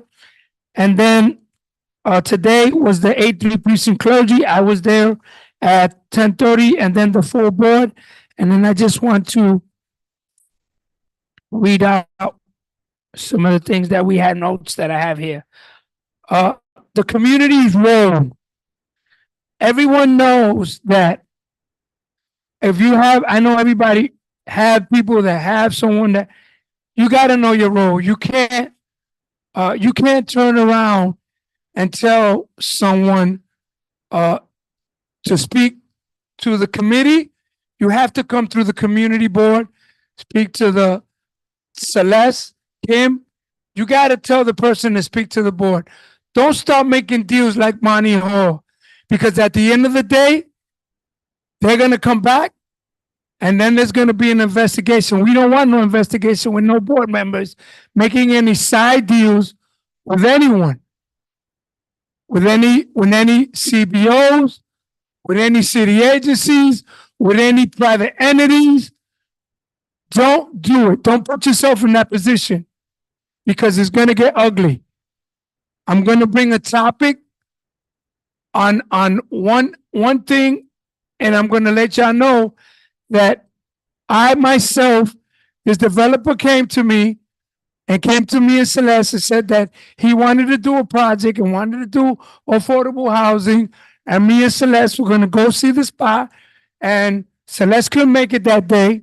So we made an arrangement. I made an arrangement with him to see him. I saw the location. I said, do whatever you had to do. You come through the committee. He came through the full board and said that I made a hand deal with him. I never made him any deal with him. And then he apologized and wrote a letter. And I told him I don't do that.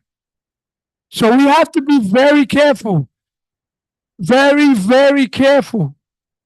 Because people will put you on the spot and embarrassing you. And we don't want that. So please, if anyone tells Celeste, listen, there's this individual has a CBO, let her come. Celeste will let them run through committee. She'll sit with me. She'll talk to the chair, and we make it happen. But making side deals, there will be no side deals. So please, don't get yourself caught up on that. Also, I just wanted to let y'all know, 10 years ago, this board, this individual, this child was killed on this block, and the parent came to this board and wanted to co-name the street, and we indicated that our policy is not to co-name anyone that was assassin. We only do people that blocks that volunteered, people that gave back to the community, you know, people that's the only thing we do. So G did come to us, I think it was 10 years ago. There's still an ongoing investigation. They haven't found out who killed this young man. He was in a party, someone shot, and we don't know what's going on. So there's still an investigation to this day. So we told her we'll name it. I have our committee chair. We told him we'll name a tree. We'll give him a plaque. We'll do something, but we don't name the block because, mind you, we don't know what was the incident. We want to wait. So 2 weeks ago, 3 weeks ago, she went to our council person and spoke to her, and she override the board. So there is going to be a street co-naming, and I went and told the elected official that she created a president. Now everybody that gets killed in the block, we're gonna have a name on everybody. I feel I have uncles and aunts that I know for a fact that were killed on these streets since I was a young kid. So that's the reason why we named Maria Hernandez Park after her and not the block where she lives, because she owned the building on that block. And her husband was on this board. So be careful what you wish for, because when you see a lot of people coming to the block saying that there was a shooting just recently on a corner of Evergreen and Manningham, that person come to this board and say, and go to a council person, she don't say, well, you did it to him, then why you don't do it to us? So we have to be mindful. So she told me that she override us and she has a right to, and it is what it is. She didn't access, she wasn't the council person at the time that the incident occurred, and he didn't agree with it, and he listened to us. So I guess she had her own way of, I guess, saying sorry and gave it to them. Also, Hope Garden Property Management and the monthly meeting with elected officials and leaders.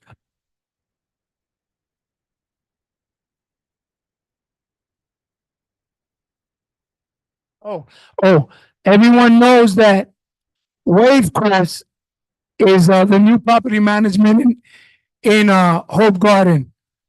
I have been working with them, and I have been engaging also with the TA and helping some of the tenants to make sure that, one, the services that they get is top of the line, because it's no longer NYCHA and it's no longer Penrose or Pinnacle, whatever they call them. It's Wavecrest.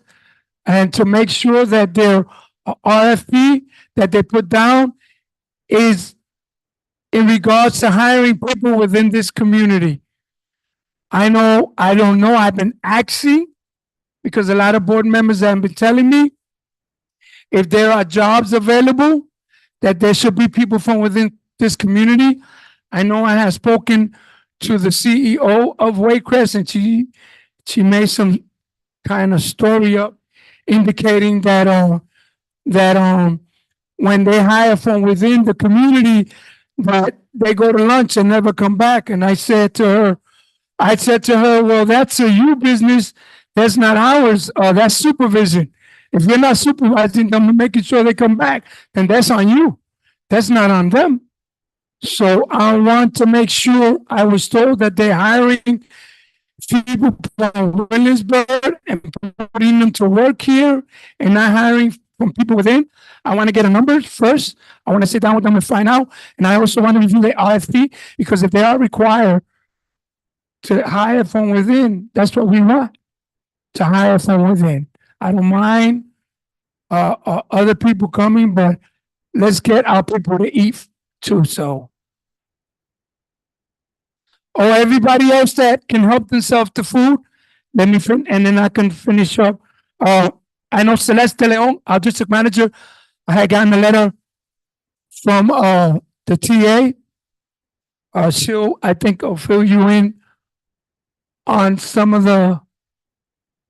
I guess she's looking at me. She wants me to fill her in on the letter that she gave me that they sent to her. I guess there were issues with them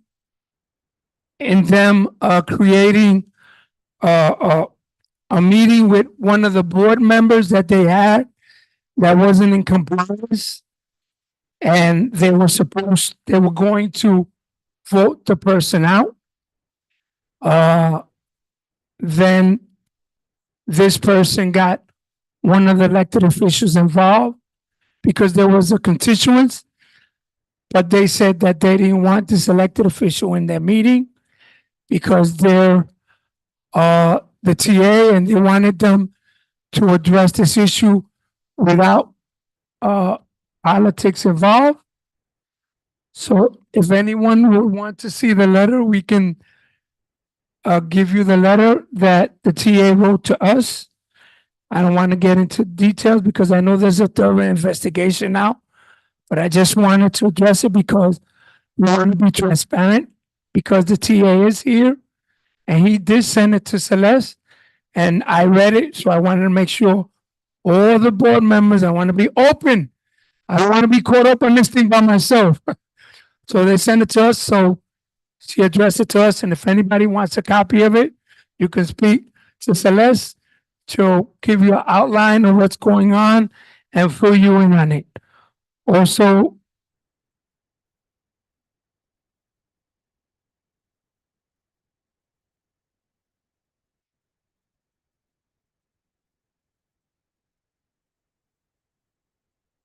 there were only also nomination committee.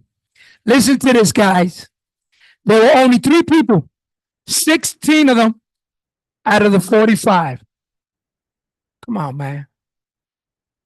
Y'all gotta get involved, man. We're not asking you to get out. We're sending you emails. Yes, no. Could you make a phone call in your home? We're not telling you to get out your house. I know you love your home. You're working from home. You like to be in your slippers watching Telemundo, whatever it is that you watch. But all we're asking you is, guys, call up this person, ask him if he wants to be. We have 50 board members. Come on. Only 3 people. I want to thank the committee. Y'all did a wonderful job. My hat goes off to you guys.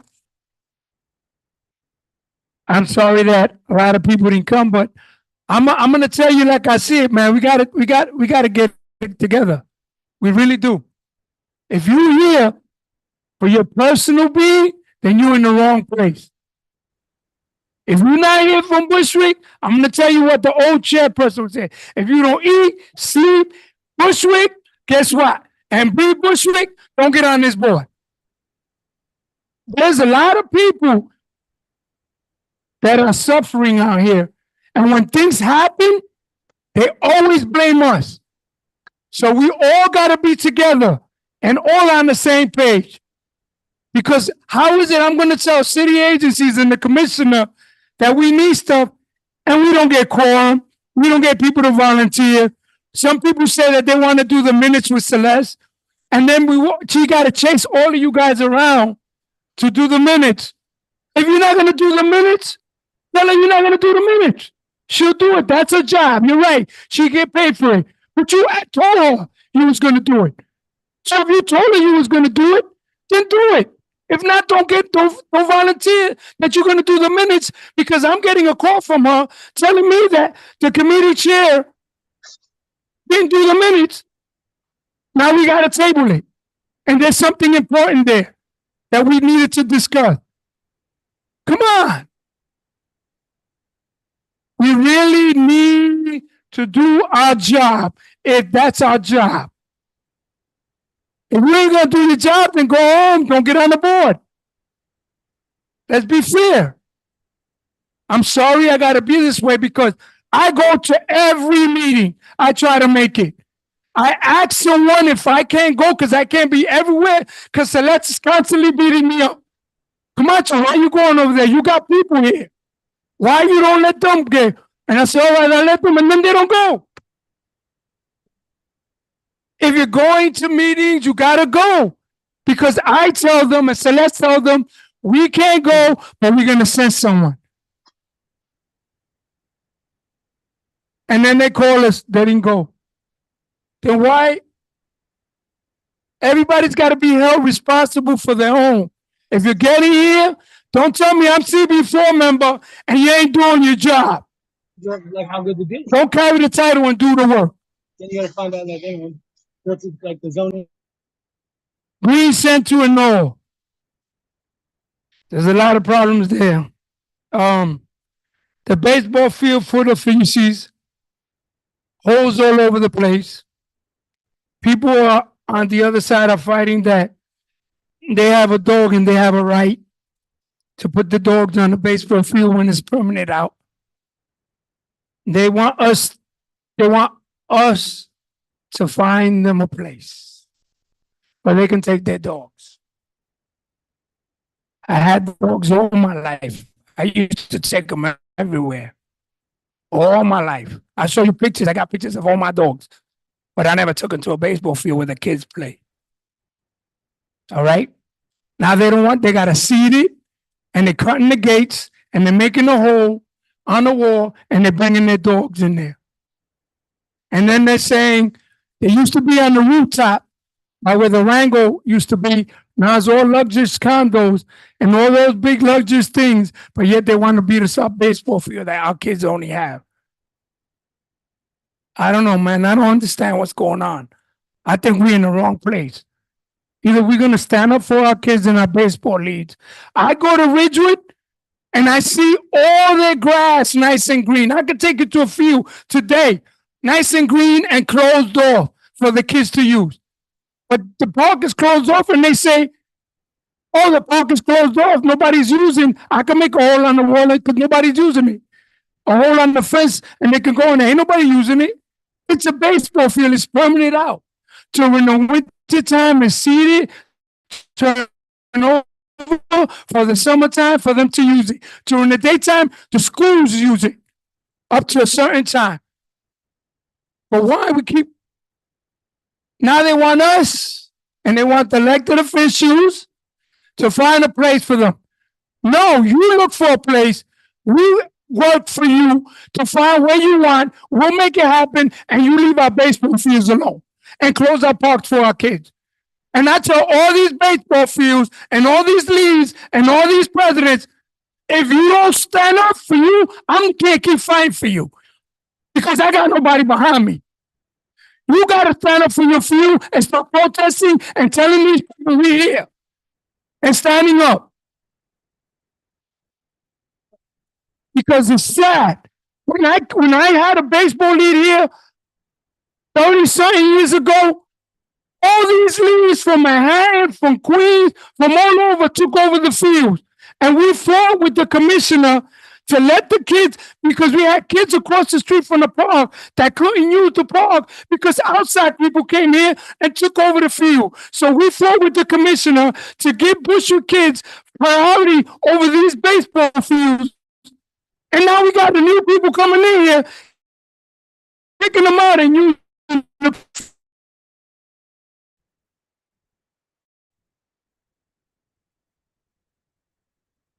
I'm going to tell you like I see it and like I feel it.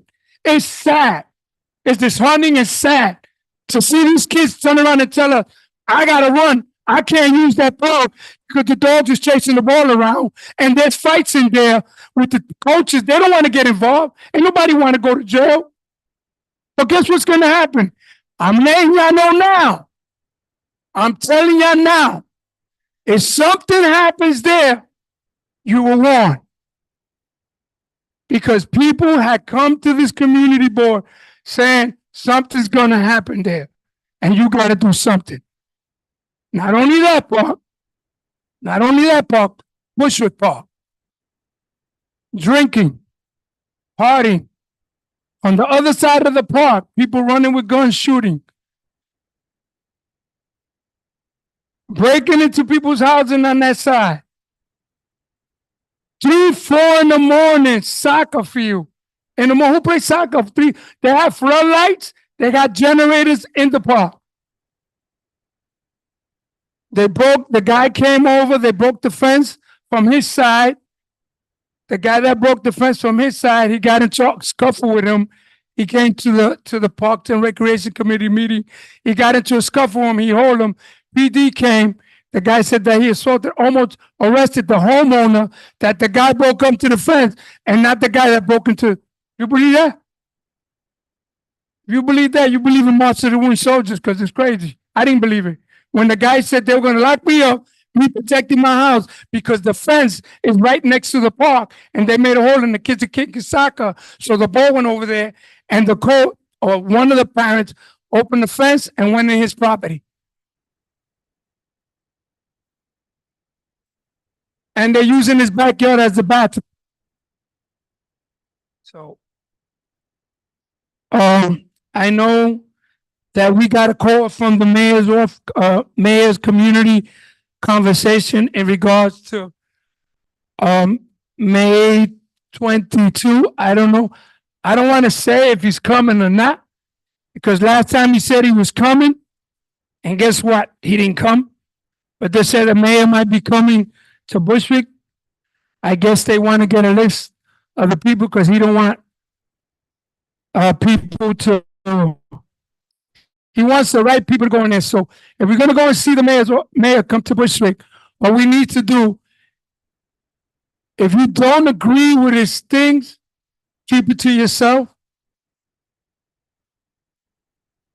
Why? Because we need a lot of important things to be addressed. And if we're going to create an environment that's not safe, I wouldn't want to come neither. So if you're going to tell me things that I can work, that we can get together and make it happen in Bushwick, then that's what we need. I don't know if I don't know if I got older, I got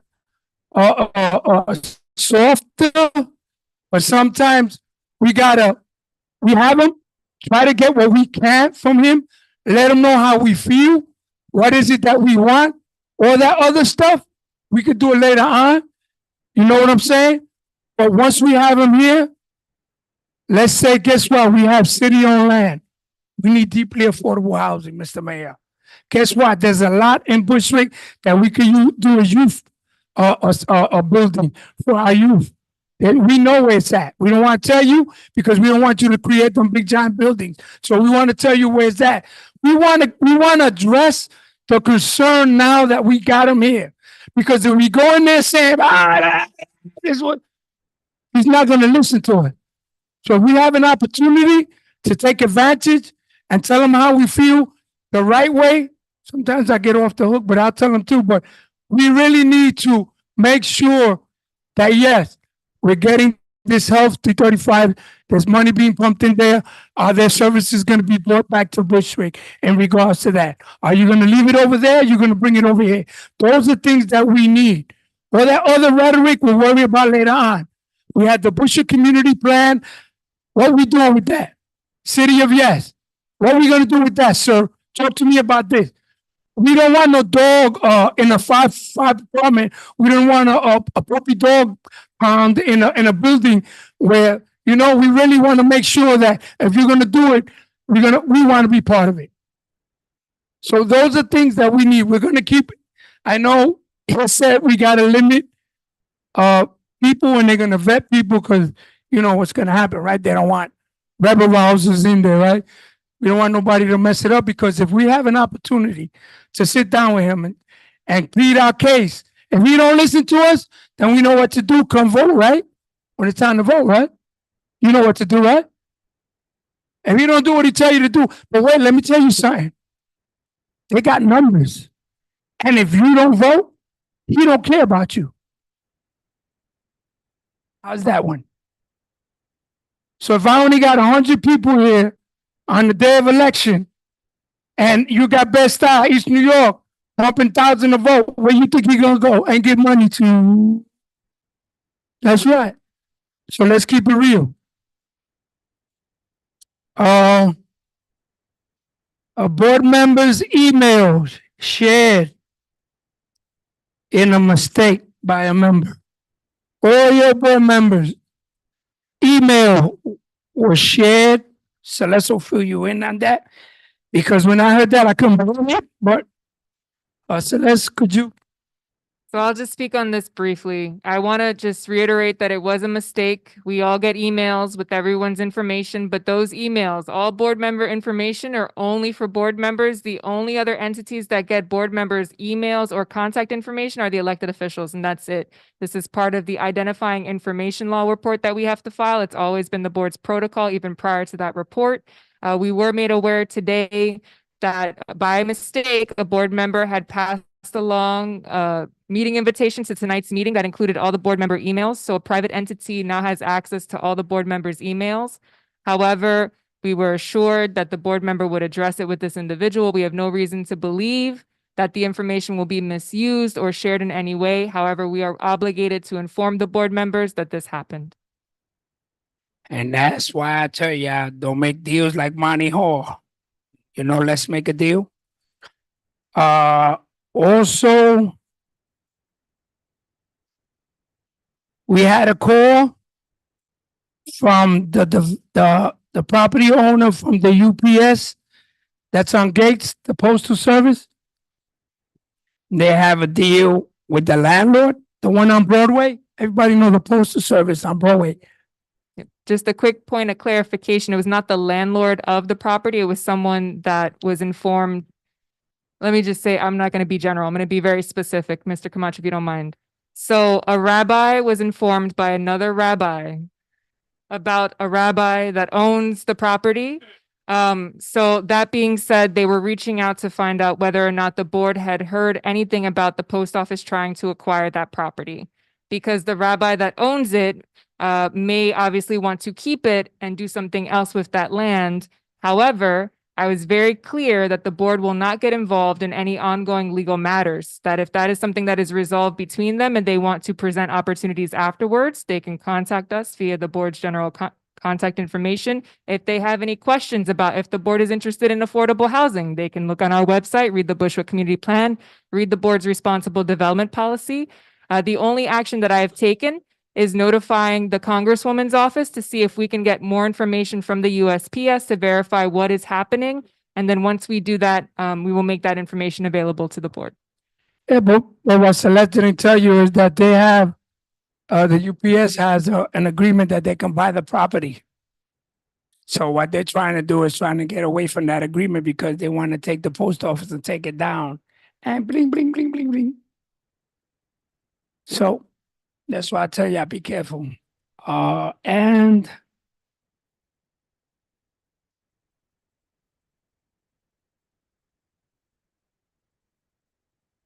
oh yeah,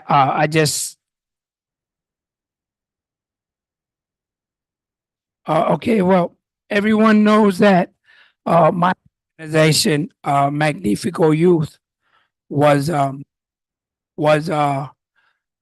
charge, part of helping with the Puerto Rican Day Parade in Knickerbocker. So I think the committee decided, the powers may be decided that they should give them to different CBOs to do the parade. So, no, my organization won't, but I will. They want me to still sit on the committee, to assist them and help them. But my organization, Magnifico Youth, that started the parade because I used my 501c3 to start the parade 6 years ago. So I guess they want to make a change.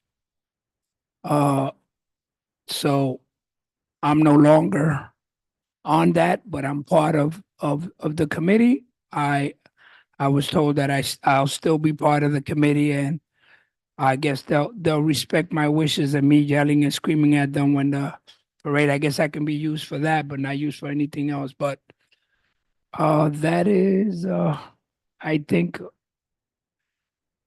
yeah, my report. So please, guys, let me tell you, Celeste, Kim, and Adelina, they're the best. I don't think no other managers, assistant managers, all of them, they call me all the time. Any problem, we try to work. Any issues they may have, I told them anything that they need, I'm here for them. Celeste, you can't even get rid of Celeste. Don't. And let me tell you something, man. I'm gonna keep quiet. I'm not gonna say nothing because then people might get something wrong. But Celeste, man, there's no money. There's no money that you can pay this young lady. No money. You'd be surprised, man. I hear it from some of these people, and I hear from everybody. And when I first met her, I said, here she go, another gentrifier coming to Bushwick to trying to change things. But then I realized that it was so funny that her grandfather, I was raised with a grandfather. And her grandfather used to take us to play baseball. And I knew her grandmother before she passed away. So I knew her before she even knew her. So her father was a young man and went to the military, I remember. And when I saw him come in the meeting, I said, what you doing here? He said, that's my daughter. I said, oh, shit. Oops. I'm sorry. I said, holy cow, I didn't know that was your daughter. Because she came from Bushwick, got educated outside, came back to the hood and came back. You believe that? So that's why we need to tell our kids. You can go over there, get your education, or come back here and bring it. Bring it on. Because we had officers here, Miss Davis, and I was a young kid. She used to tell me, don't do that. She was an officer, I bust you in the head, make the white meat come out. And she didn't play. We had Miss Davis, we had Miss Spelling. Where's Miss Spelling? Another officer. Look, they're black. Back then, all PD was unblack. So don't talk to me in the 60s, 70s, and 80s. Don't talk to me about the A3 because that was my weekend home. And everybody in there were white.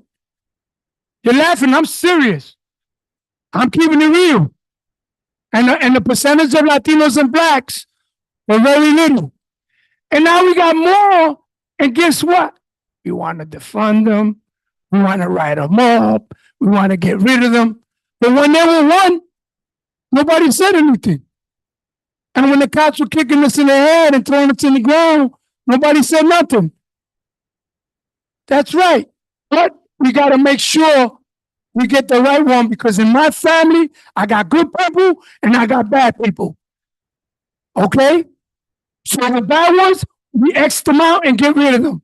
And the good one, we keep them here. So don't paint everybody with the same brush because you don't want to be painted like one. That's the difference.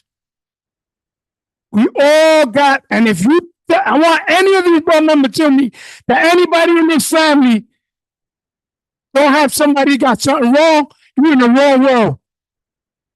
Because everybody here got somebody. Doesn't mean that you should be treating them wrong. Mean that the services that he need may be more than anybody else. So that's what we got to do. I don't know if I got soft in my old age, but back in the days, I would say, I wouldn't tell you none of this. I would have been in here turning the tables over.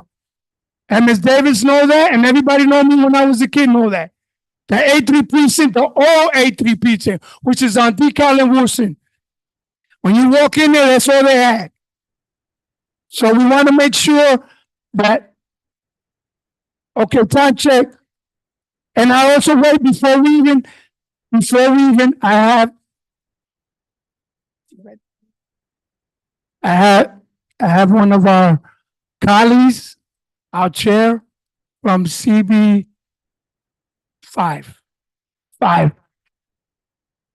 I want her to say something because I always go to hers and I want her to tell us what's going on in her own. Good evening, everyone.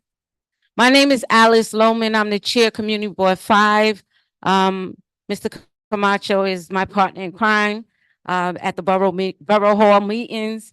He comes to all of our meetings at CB5.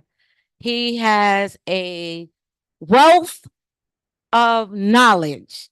This is my first year being the chair over at CB5, and I lean on him for a lot of stuff.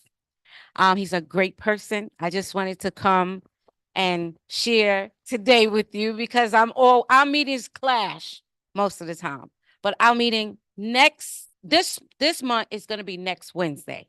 So I was able to come. I tried to come last month. I walked back and forth by the health department. I could not find the center. So I'm here tonight with Brother Paul, who is my co-chair of public safety. Land use, I'm sorry, land use, the city of no. City of no. So I just want to say thank you for having me, and I'm going to definitely come back again. Thank you, thank you. And I think that's it. All right. Thank you, Mr. Camacho, and thank you to our parliamentarian who's already exercising the role. All right. If there are no questions for Mr. Camacho or his report, going once, going twice. Hearing none, we will move on now to the introduction of the elected officials or the representatives and any agencies as well as community-based organizations. So we're doing this all in one fell swoop, everyone. Anyone on Zoom, please raise your hand and we will call on you. This is for name and contact information only. If you are here in person, please come to the middle and we will pass you the microphone. Elected official representatives, agency representatives, and community-based organizations. All together. I see Lacey. Go ahead. Hi, everyone. Lacey Tauber, Brooklyn Borough President's Office, 718-802-3894. And earlier I dropped a couple links in the chat about the previous announcement. Thanks. Thank you. Fran? Hi, everyone. I'm Fran from the Office of Councilmember Sandy Nurse. Our office number is 718-642-8664. All right. I see a couple of other hands. I don't see names. Amy, can go ahead on Zoom. Thank you. Amy Collado with Bushwick Housing Independence Project. Phone number 929-324-7358. And Jessica, go ahead on Zoom. Good evening. My name is Jessica Mackey Jean. I'm the Vice President at CEC 32. My number is 917-826-2464. All right, Maria. Hi, good evening, everyone. My name is Maria Valdez from the Office of Senator Julius Salazar, phone number 718-573-1726. Thank you. Thank you. I see Councilmember Gutierrez. Hi, y'all. 718-963-3141. And I dropped my email in the chat, but just in case, it's district34@council.nyc.gov. Thank you. Thank you. All right. I believe that's everyone on Zoom. We will now go to in person. Hi, Pablo Rivera from the office of Assemblyman Eric Diman. We are 366 Cornelia, phone number 718-386-4576. If you got events, things going on, and you want to get our attention fast, you call me at 347-388-8271. Thank you. Excuse me? Oh, 347-388-8271.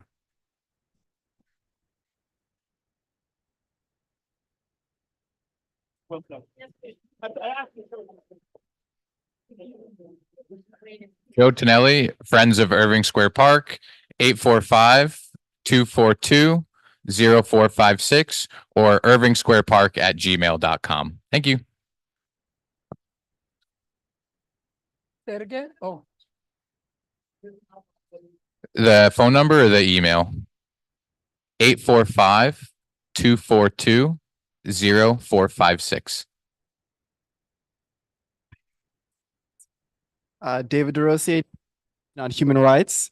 His phone number is 718-354-2457, or you can always reach us at 311 and ask for human rights. All right, thank you, everyone. That concludes the introduction of elected officials and agencies. There's no one else on Zoom, right? Okay. And we've already heard from the 8-3 Precinct Commanding Officer, so we're going to move right into the District Manager's report. That is my report. I will be brief and summarize. I want to start by saying good evening, everyone. We made it to this part of the meeting. We're almost there. We're getting closer. I also just want to share a brief story. We heard from one of our librarians earlier today, and there was a story that I didn't know until maybe last summer. I asked my father how he ended up teaching himself so many things, because he's always told me he's he taught himself he's a self-learner, self-starter. And I was like, how did you do this? Was it just you on your own picking up these books? And he said, no, I went to the library. And I was like, what library? The DeKalb library. And I sat in there and the librarians came and they gave me books and they knew who I was, because I would always go there because it was safe.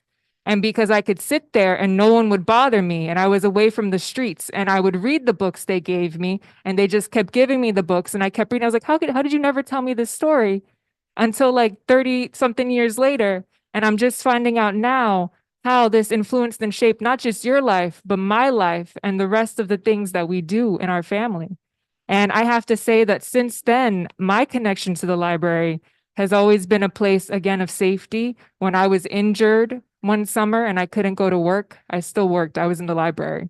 It had AC, so it was great. And the library to date is a place that I go to, and I realize, we may overlook it, because it's always just there, but there's so many programs and opportunities. And when you're in your library, the potential is unlimited. And I think as institutions, it's a shame that they're put in the position that they're put in with budget cuts, but it just shows us that we have to fight for the things that really mean something to us. And we all have a story, I'm sure, whether it's from our childhood, our adulthood, there's some connection that we have to our local library. So I just want to say thank you to the representative that was here earlier, and hopefully we can get the funding restored for our libraries.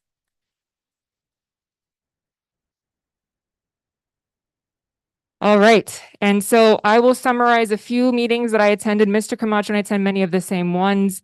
On Friday, March 22nd, there was a Community Planning Fellow Alumni Networking event. I bring this up. These events not only are where we can connect with other fellows. We have a fellow this year for the Arts, Culture, Technology Committee. You've heard from the chair who's mentioned the Cultural Archive Project. We've had other fellows work with other committees in the past. Any committee could request a fellow. Any project we can present to them. The fellows do select these projects. They want to work with the board, and it's just an opportunity to do more work for this community. These are also great places to meet folks. So I happened to run into HPD Commissioner Adolfo Carrion there, and we had a great conversation. He also has a history, working and partnering with the fellowship, and it's been great to see so many people and familiar faces. Also later in March, there was a City of Yes for Housing Opportunity Missing Middle virtual info session. I want to say take advantage of all the info sessions, folks. I'm forwarding this information to you because it is a lot of information. We remember that there were 18 proposals for economic opportunity.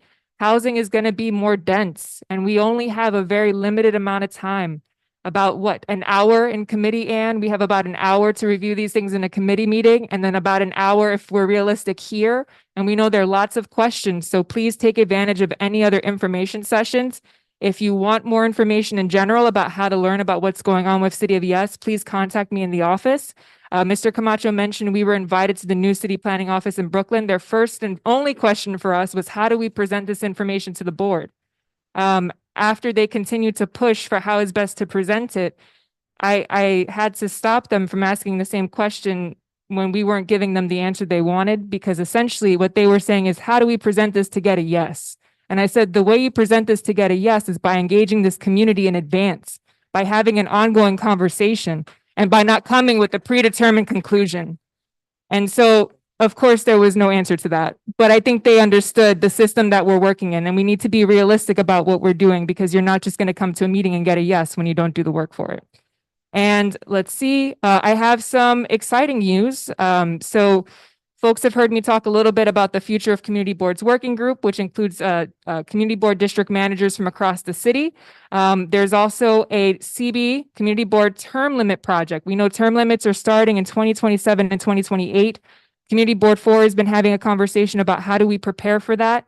And they've also supported, as of last month, an allocation of $5,000 to this project. And the goal amounts was to raise $10,000. And I'm happy to say that we did it with support from across the city. And even better, the Civic Engagement Commission, whether you like them or not, they allocated $3,000 to this project. So they are also supporting the community boards. And a common question, well, who's leading this? The borough president? No. Who's leading this? The council members? No. Who's leading this? Community Board 4. And so I want to say thank you to you all, because I would not be able to do this work with the board or with the community boards across the city. You know, every board is different. How each board responds to this kind of opportunity is up to them. But it is an opportunity, and more information will be shared soon. There will be a panel in June, later in June, and you will be getting information about a survey soon. And it'll be asking questions. What do you think is most important? What do you think needs to happen to prepare for term limits? And we want to consolidate all that information and share it across the city so we can all learn from each other and hopefully be a little bit better prepared to tackle what happens in 2027 and 2028. And I'm going to leave it there because it's been a long evening, and I will let Ann speak a little bit about the meeting that we had with HPD Commissioner Carrion later during her report. So any questions before I wrap up my report? Going once, going twice. All right, thank you, everyone. And we will move on to our committee reports. Ann.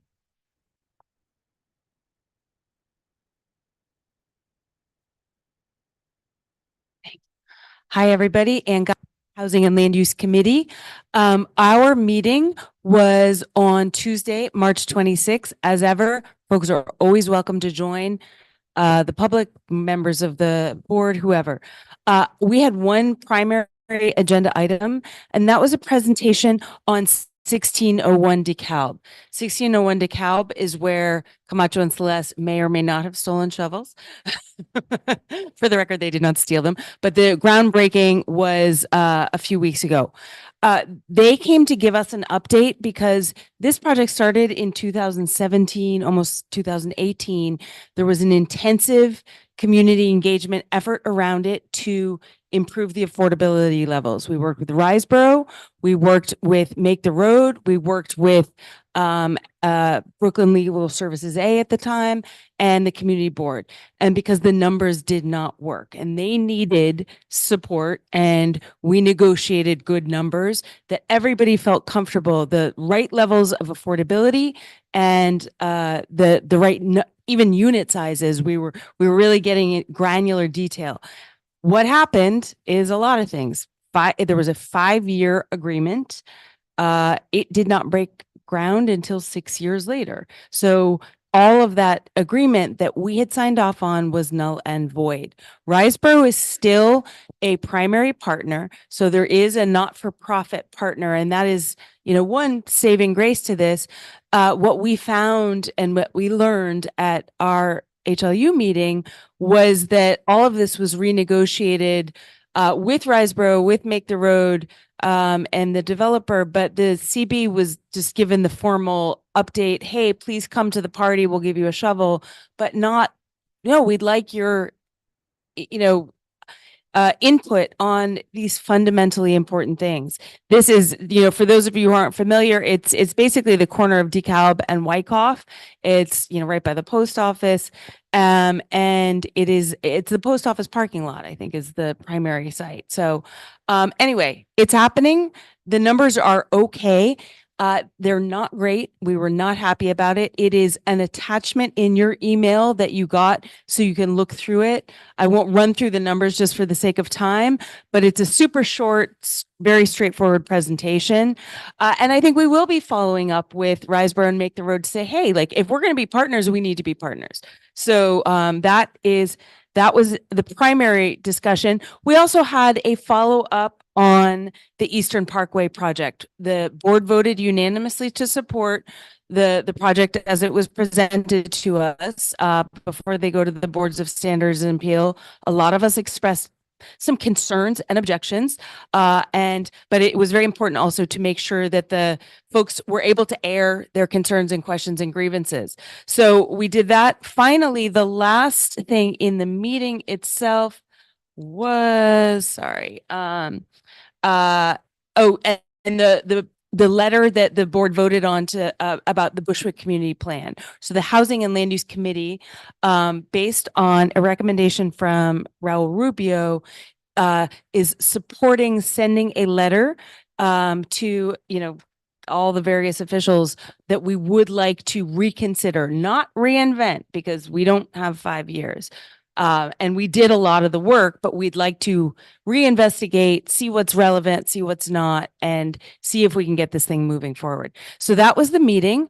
And then finally on Friday, April 4th, we had a very good meeting with our council members, Nurse and Gutierrez, Commissioner Carrion from HPD, Housing Preservation and Development, and all of their staffs. And this was all about basically what's up with affordable housing in Bushwick. And there's projects that have been in the pipeline, like 1601 DeKalb that's just started. You guys may remember 349 Sudam, which is the new manufacturing and new residential. And that's still stuck. I mean, I guess it's moving forward, but we've been listening to that project for about 6, 7, 8 years now. So we were asking those types of questions. We were asking about how can we be proactive and not just reactive, so that we can really say, you know, we've got to do this. I would love to formally introduce myself after, because hopefully we can make some common cause from our friends over at CB5.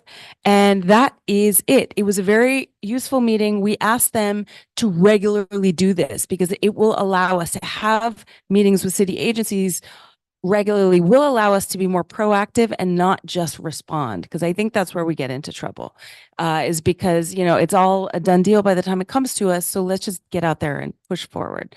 Thank you very much. Any questions? What ended up happening with the guys? What ended up happening with the people that wanted a waiver and not the ULURP thing? Oh, so yeah, these guys. So this was at the last full board meeting. The full board voted unanimously to support. I know that people have a lot of feelings about that, and I think that's important to recognize. It's not a perfect project. We don't like BSA variances. We don't like waivers. I think everyone was ultimately swayed by the numbers, the levels of affordability, and, you know, the dire need for housing. Did they get their waiver though, or is it that do we actually? know? So Do we know that a we can follow conclusion? up.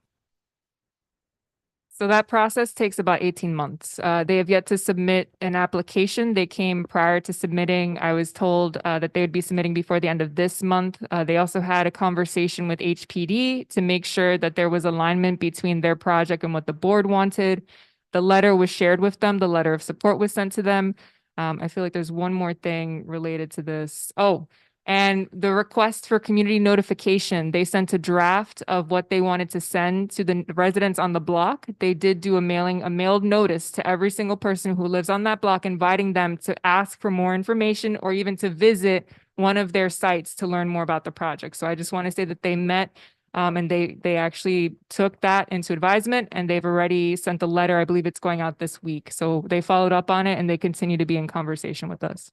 Great. And everybody, our next meeting, I believe, is the 28th. Everyone's welcome to join. Oh, 30th, sorry. Thank you. All right, next we have Health, Human Service, Senior Citizens, Veterans, Luisa. Good evening. Our meeting was two vital people that came to our meeting was Wuhan Hospital, the CEO, Mr. Khalees. He said prior to him coming to Wuhan, the reputation was very bad, you know. But what I liked about him, he came, he was transparent. They had a very tragic in November. A young lady passed away at childbirth.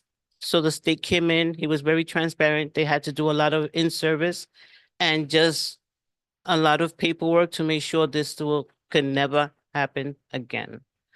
He just wants to come in to find out what the community needs from Wuhan. They want to be one of the hospitals to go to because they are the bloodline of Bushwick. It's a very big hospital. A lot of people use it. So he just wants to know what we need from him. So he was very nice about it. The second one was from Riceboro came through. The report is very lengthy. You should read it. He has a lot of good points there. She is Miss Gross. She's the community food retail manager. There's going to be a lot of projects coming in this summer, starting in May. Farmers markets is coming to Irving Square Park. There's another one coming to Grove in Manhattan on Wednesdays. And now on Saturdays, it's going to be in Maria Hernandez Park. So, it's a lot of fresh vegetables and a lot of new projects. So it's in the report. So I'm going to make it short. Thank you. Any questions? Health, Human Service, Senior Citizens, Veterans. Going once, going twice. Hearing none. Permits and licenses. Melissa? Are you on Zoom? Okay. Are there any committee members from permits and licenses that volunteer to summarize the report?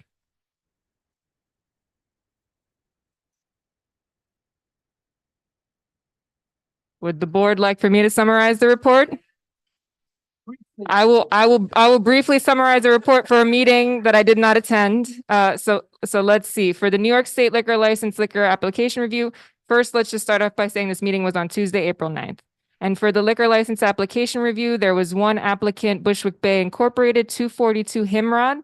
That's between Irving and Knickerbocker for a new liquor, wine, beer, cider license. It's a restaurant. The owner has operated their restaurant Clomcorn at 181 Wyckoff Avenue in the community for several years and is now looking to open a second restaurant, which will offer Japanese cuisine. They do not have an outdoor space established and do not intend to participate in DOT's Dining Out NYC program. All applicants, just so folks know, are advised to share future job opportunities with the board's office for the Bushwick Jobs Board, and they are welcome to attend this meeting.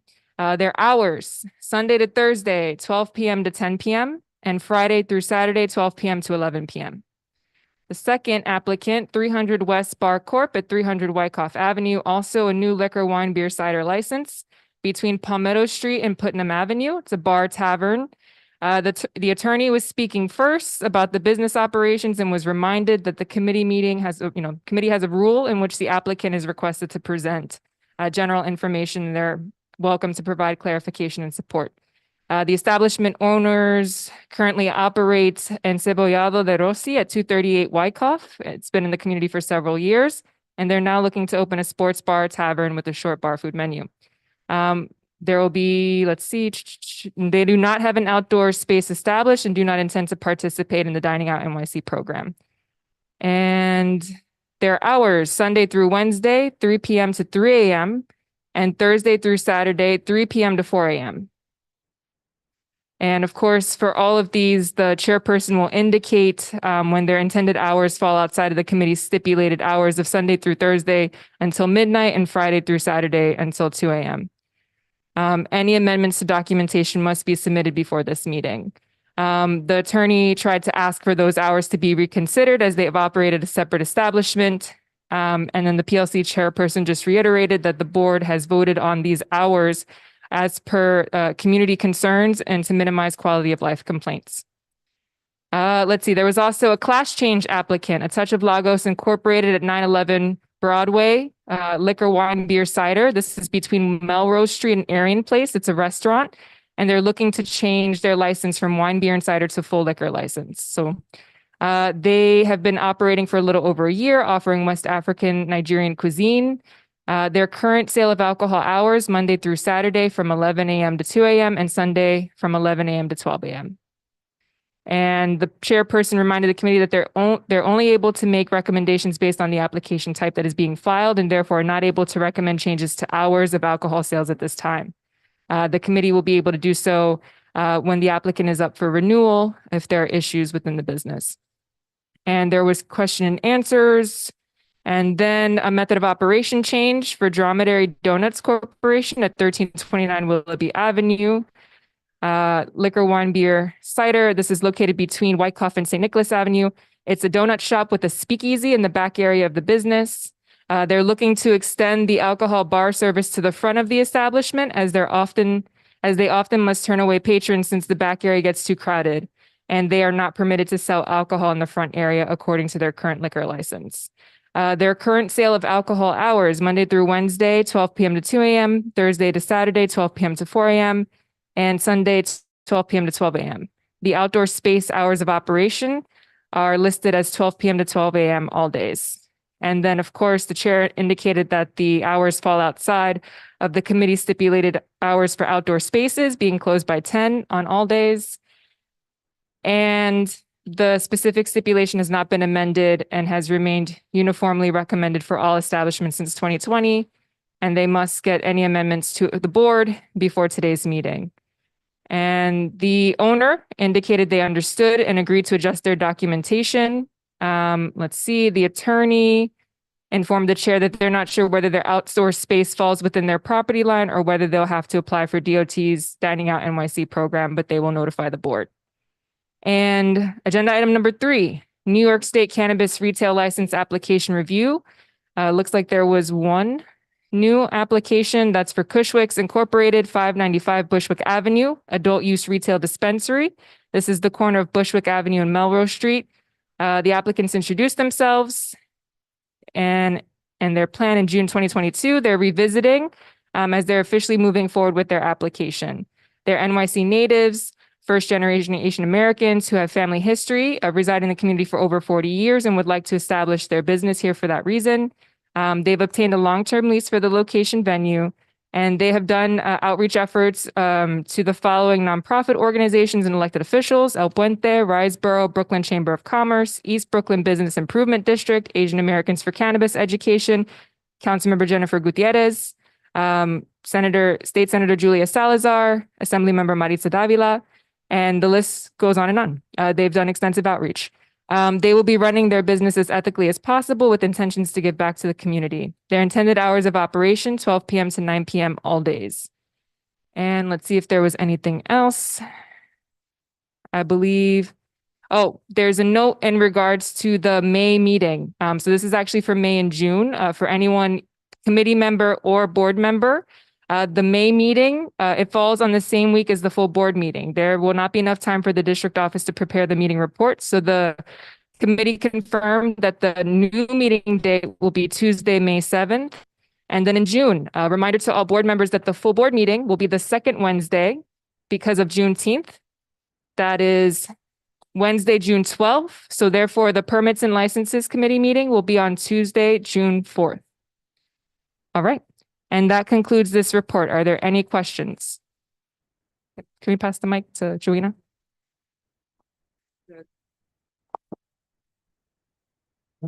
Help me out. What is the new definition of a speakeasy? I know what it was during Prohibition, but I don't know what it is today. So, well, I can't give you the liquor authority's definition, but I can give you the definition that I think we all probably know. And the speakeasy is generally what is behind there's a cover business, and then there is a door, or there is a bookcase, or there is something that you go through, sometimes a dryer or a washing machine. You got to say the sacred word, secret yes, pass to get in. and you're in a secondary, an interior location that essentially serves alcohol. But it's legal. There are legal. Before they were speakeasies. Yeah, illegal, but yes, it's legal. there are legal Okay, speakeasies now. gotcha. Thank you. All right. Any other questions? Going once, going twice? If not, we will move on. I think there's one more. Who's on the agenda? Oh, yes, Shape Up. Yes, Shape Up Bushwick Planning, Reverend James Stewart.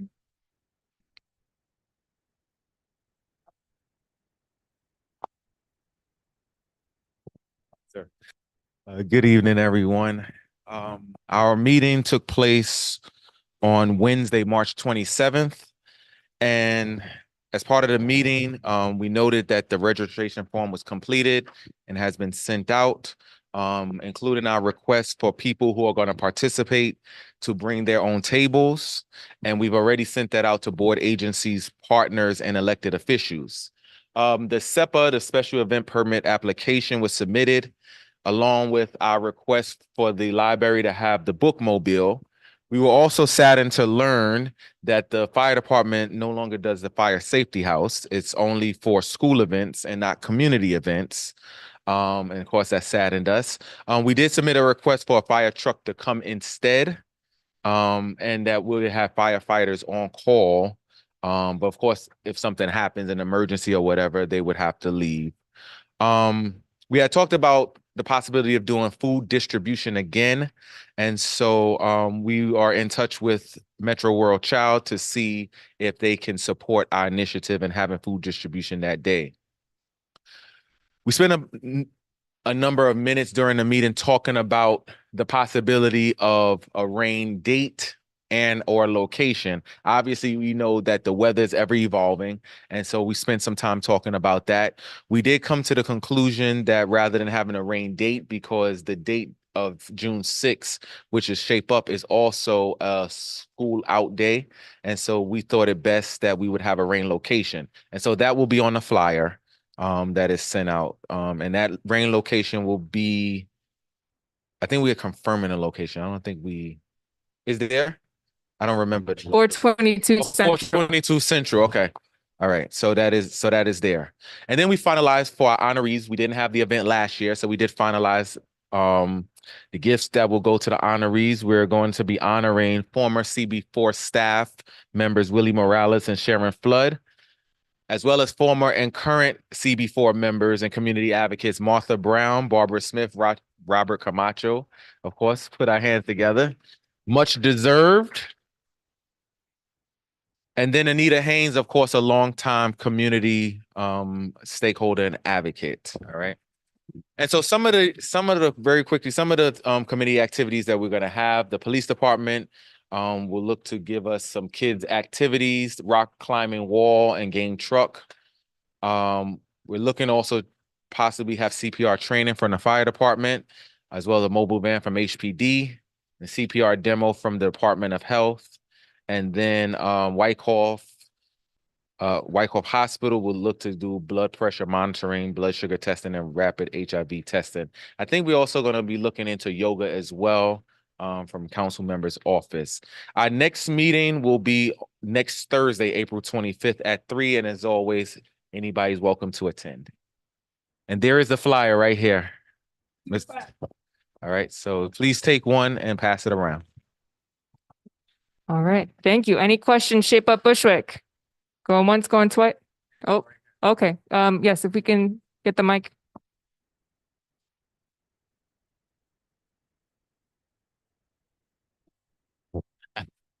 I know we talked about an Excel sheet of all the programming just so there's not overlap. Is that was that sent out as well? I don't know if I received it. Not yet. Okay, cool. With the reminder for the next meeting, it'll go out. Okay, thank you.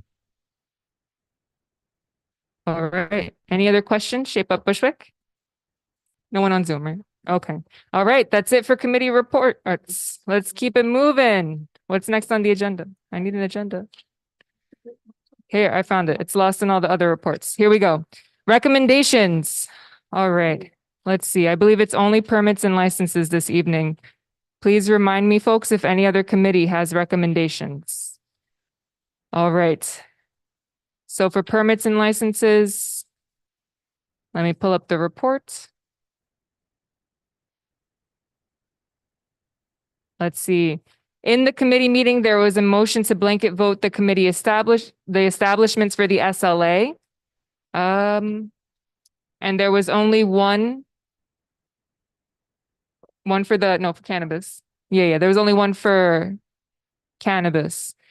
Is there a motion to blanket vote all of the recommendations? Or let me pause. Are there any questions about any of the recommendations or any of the motions or about what a blanket vote is prior to making a motion on the blanket vote? Going once, going twice. All right. Motion to blanket vote.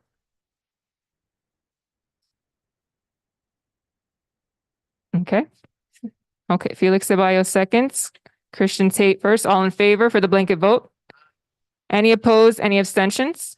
So moved. All right. And then let's see.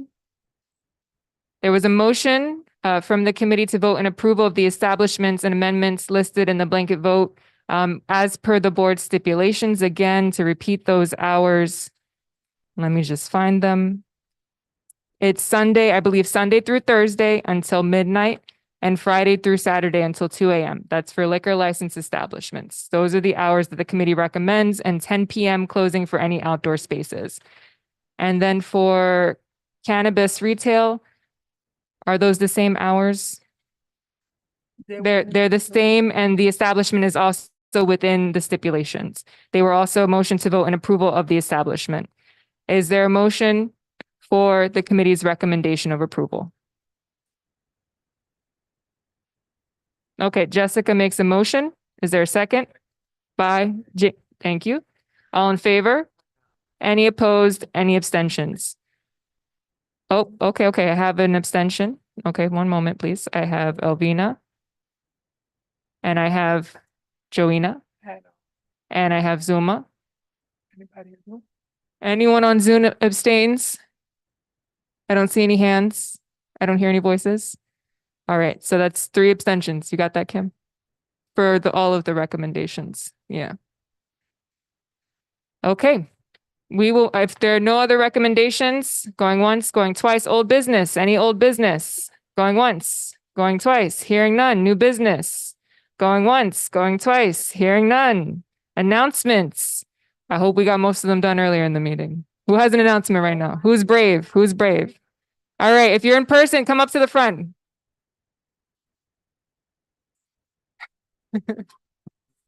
Yo, brother, you got 2 minutes. A minute and a half. A minute and a half. I'm trying to see if that was up, because that sounded like I was sleeping. You got a minute and a half. My brother, you got a minute and a half. 2 hours? Good evening to everybody once again. I want to say something. I went to get the bus, and 3 buses came. And I said, God must want me to come back in here.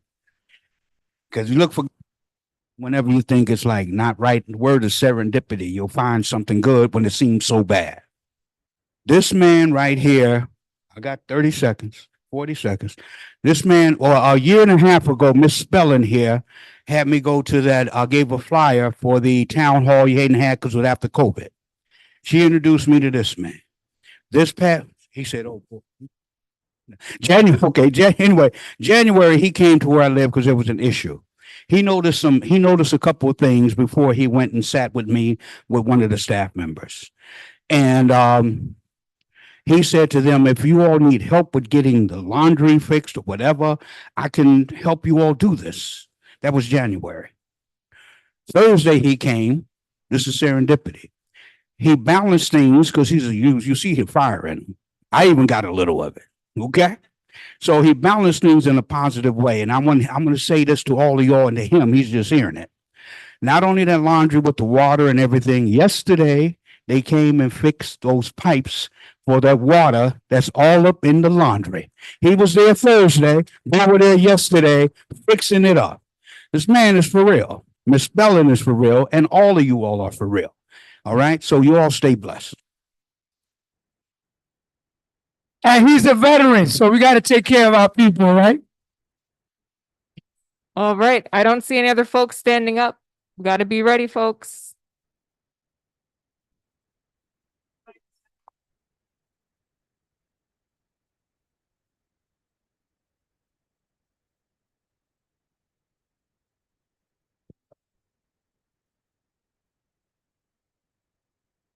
Good evening, everybody. Just want to let you know. Hello. Just want to let you know that the Growing Forward College Tour, we leave this Sunday.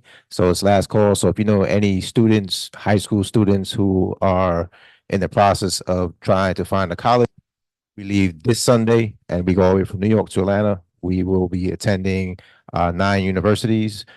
We will be leaving from Brooklyn on Flushing Avenue over by the park on Flushing, and what's the new supermarket on Flushing.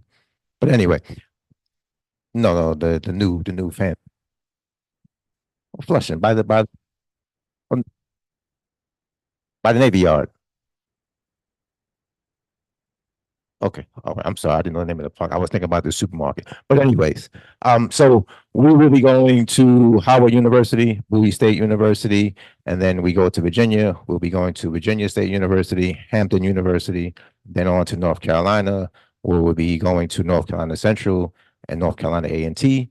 And then we go on to Atlanta, where we're attending Clark, Spelman, and Morehouse, and then on to the Dr. King Center. So once again, if you have any students who are interested, we leave this Sunday, and it's a great opportunity because your parents are not going to be able to take you to 9 different schools in a week. They can bring their transcripts, SAT scores, and they can meet with admissions directors right there on the spot. So with that being said, the contact number is 718-757-2601. Again, that's 718-757-2601. And you can look on the website at growingforward.com. So that's the word growing, the number 4.org. So again, that's growing, 4 forward.com. I'm sorry, .org. My part. Thank you. I'll be brief. Tomorrow, Canva is partnering with our city agency to have a Tools for Tenants forum to defend your rights and also protect your housing. That's at Medgar Evers tomorrow at 6 p.m. for our Brooklynites, a Tool for Tenants forum with our city agency and Canva. At Medgar Evers at 6. All right. Just a reminder to board members that did not sign in, please sign in. Otherwise, I have to indicate that you were present, however, did not sign in. We will now move on to our second roll call. Please be ready. We're almost there, folks. Home stretch. Tashana Wade, Jerry Valentine. Present. Good night. Ben Tucker, Jessica Tiburcio, James Stewart, Annette Spellin, Dustin Sonborn, Maria Soler, Barbara Smith. Present. Gotcha, Barbara. Bernardina Shell. Milagro Sandoval. All right. Eliseo Ruiz. Raul Rubio.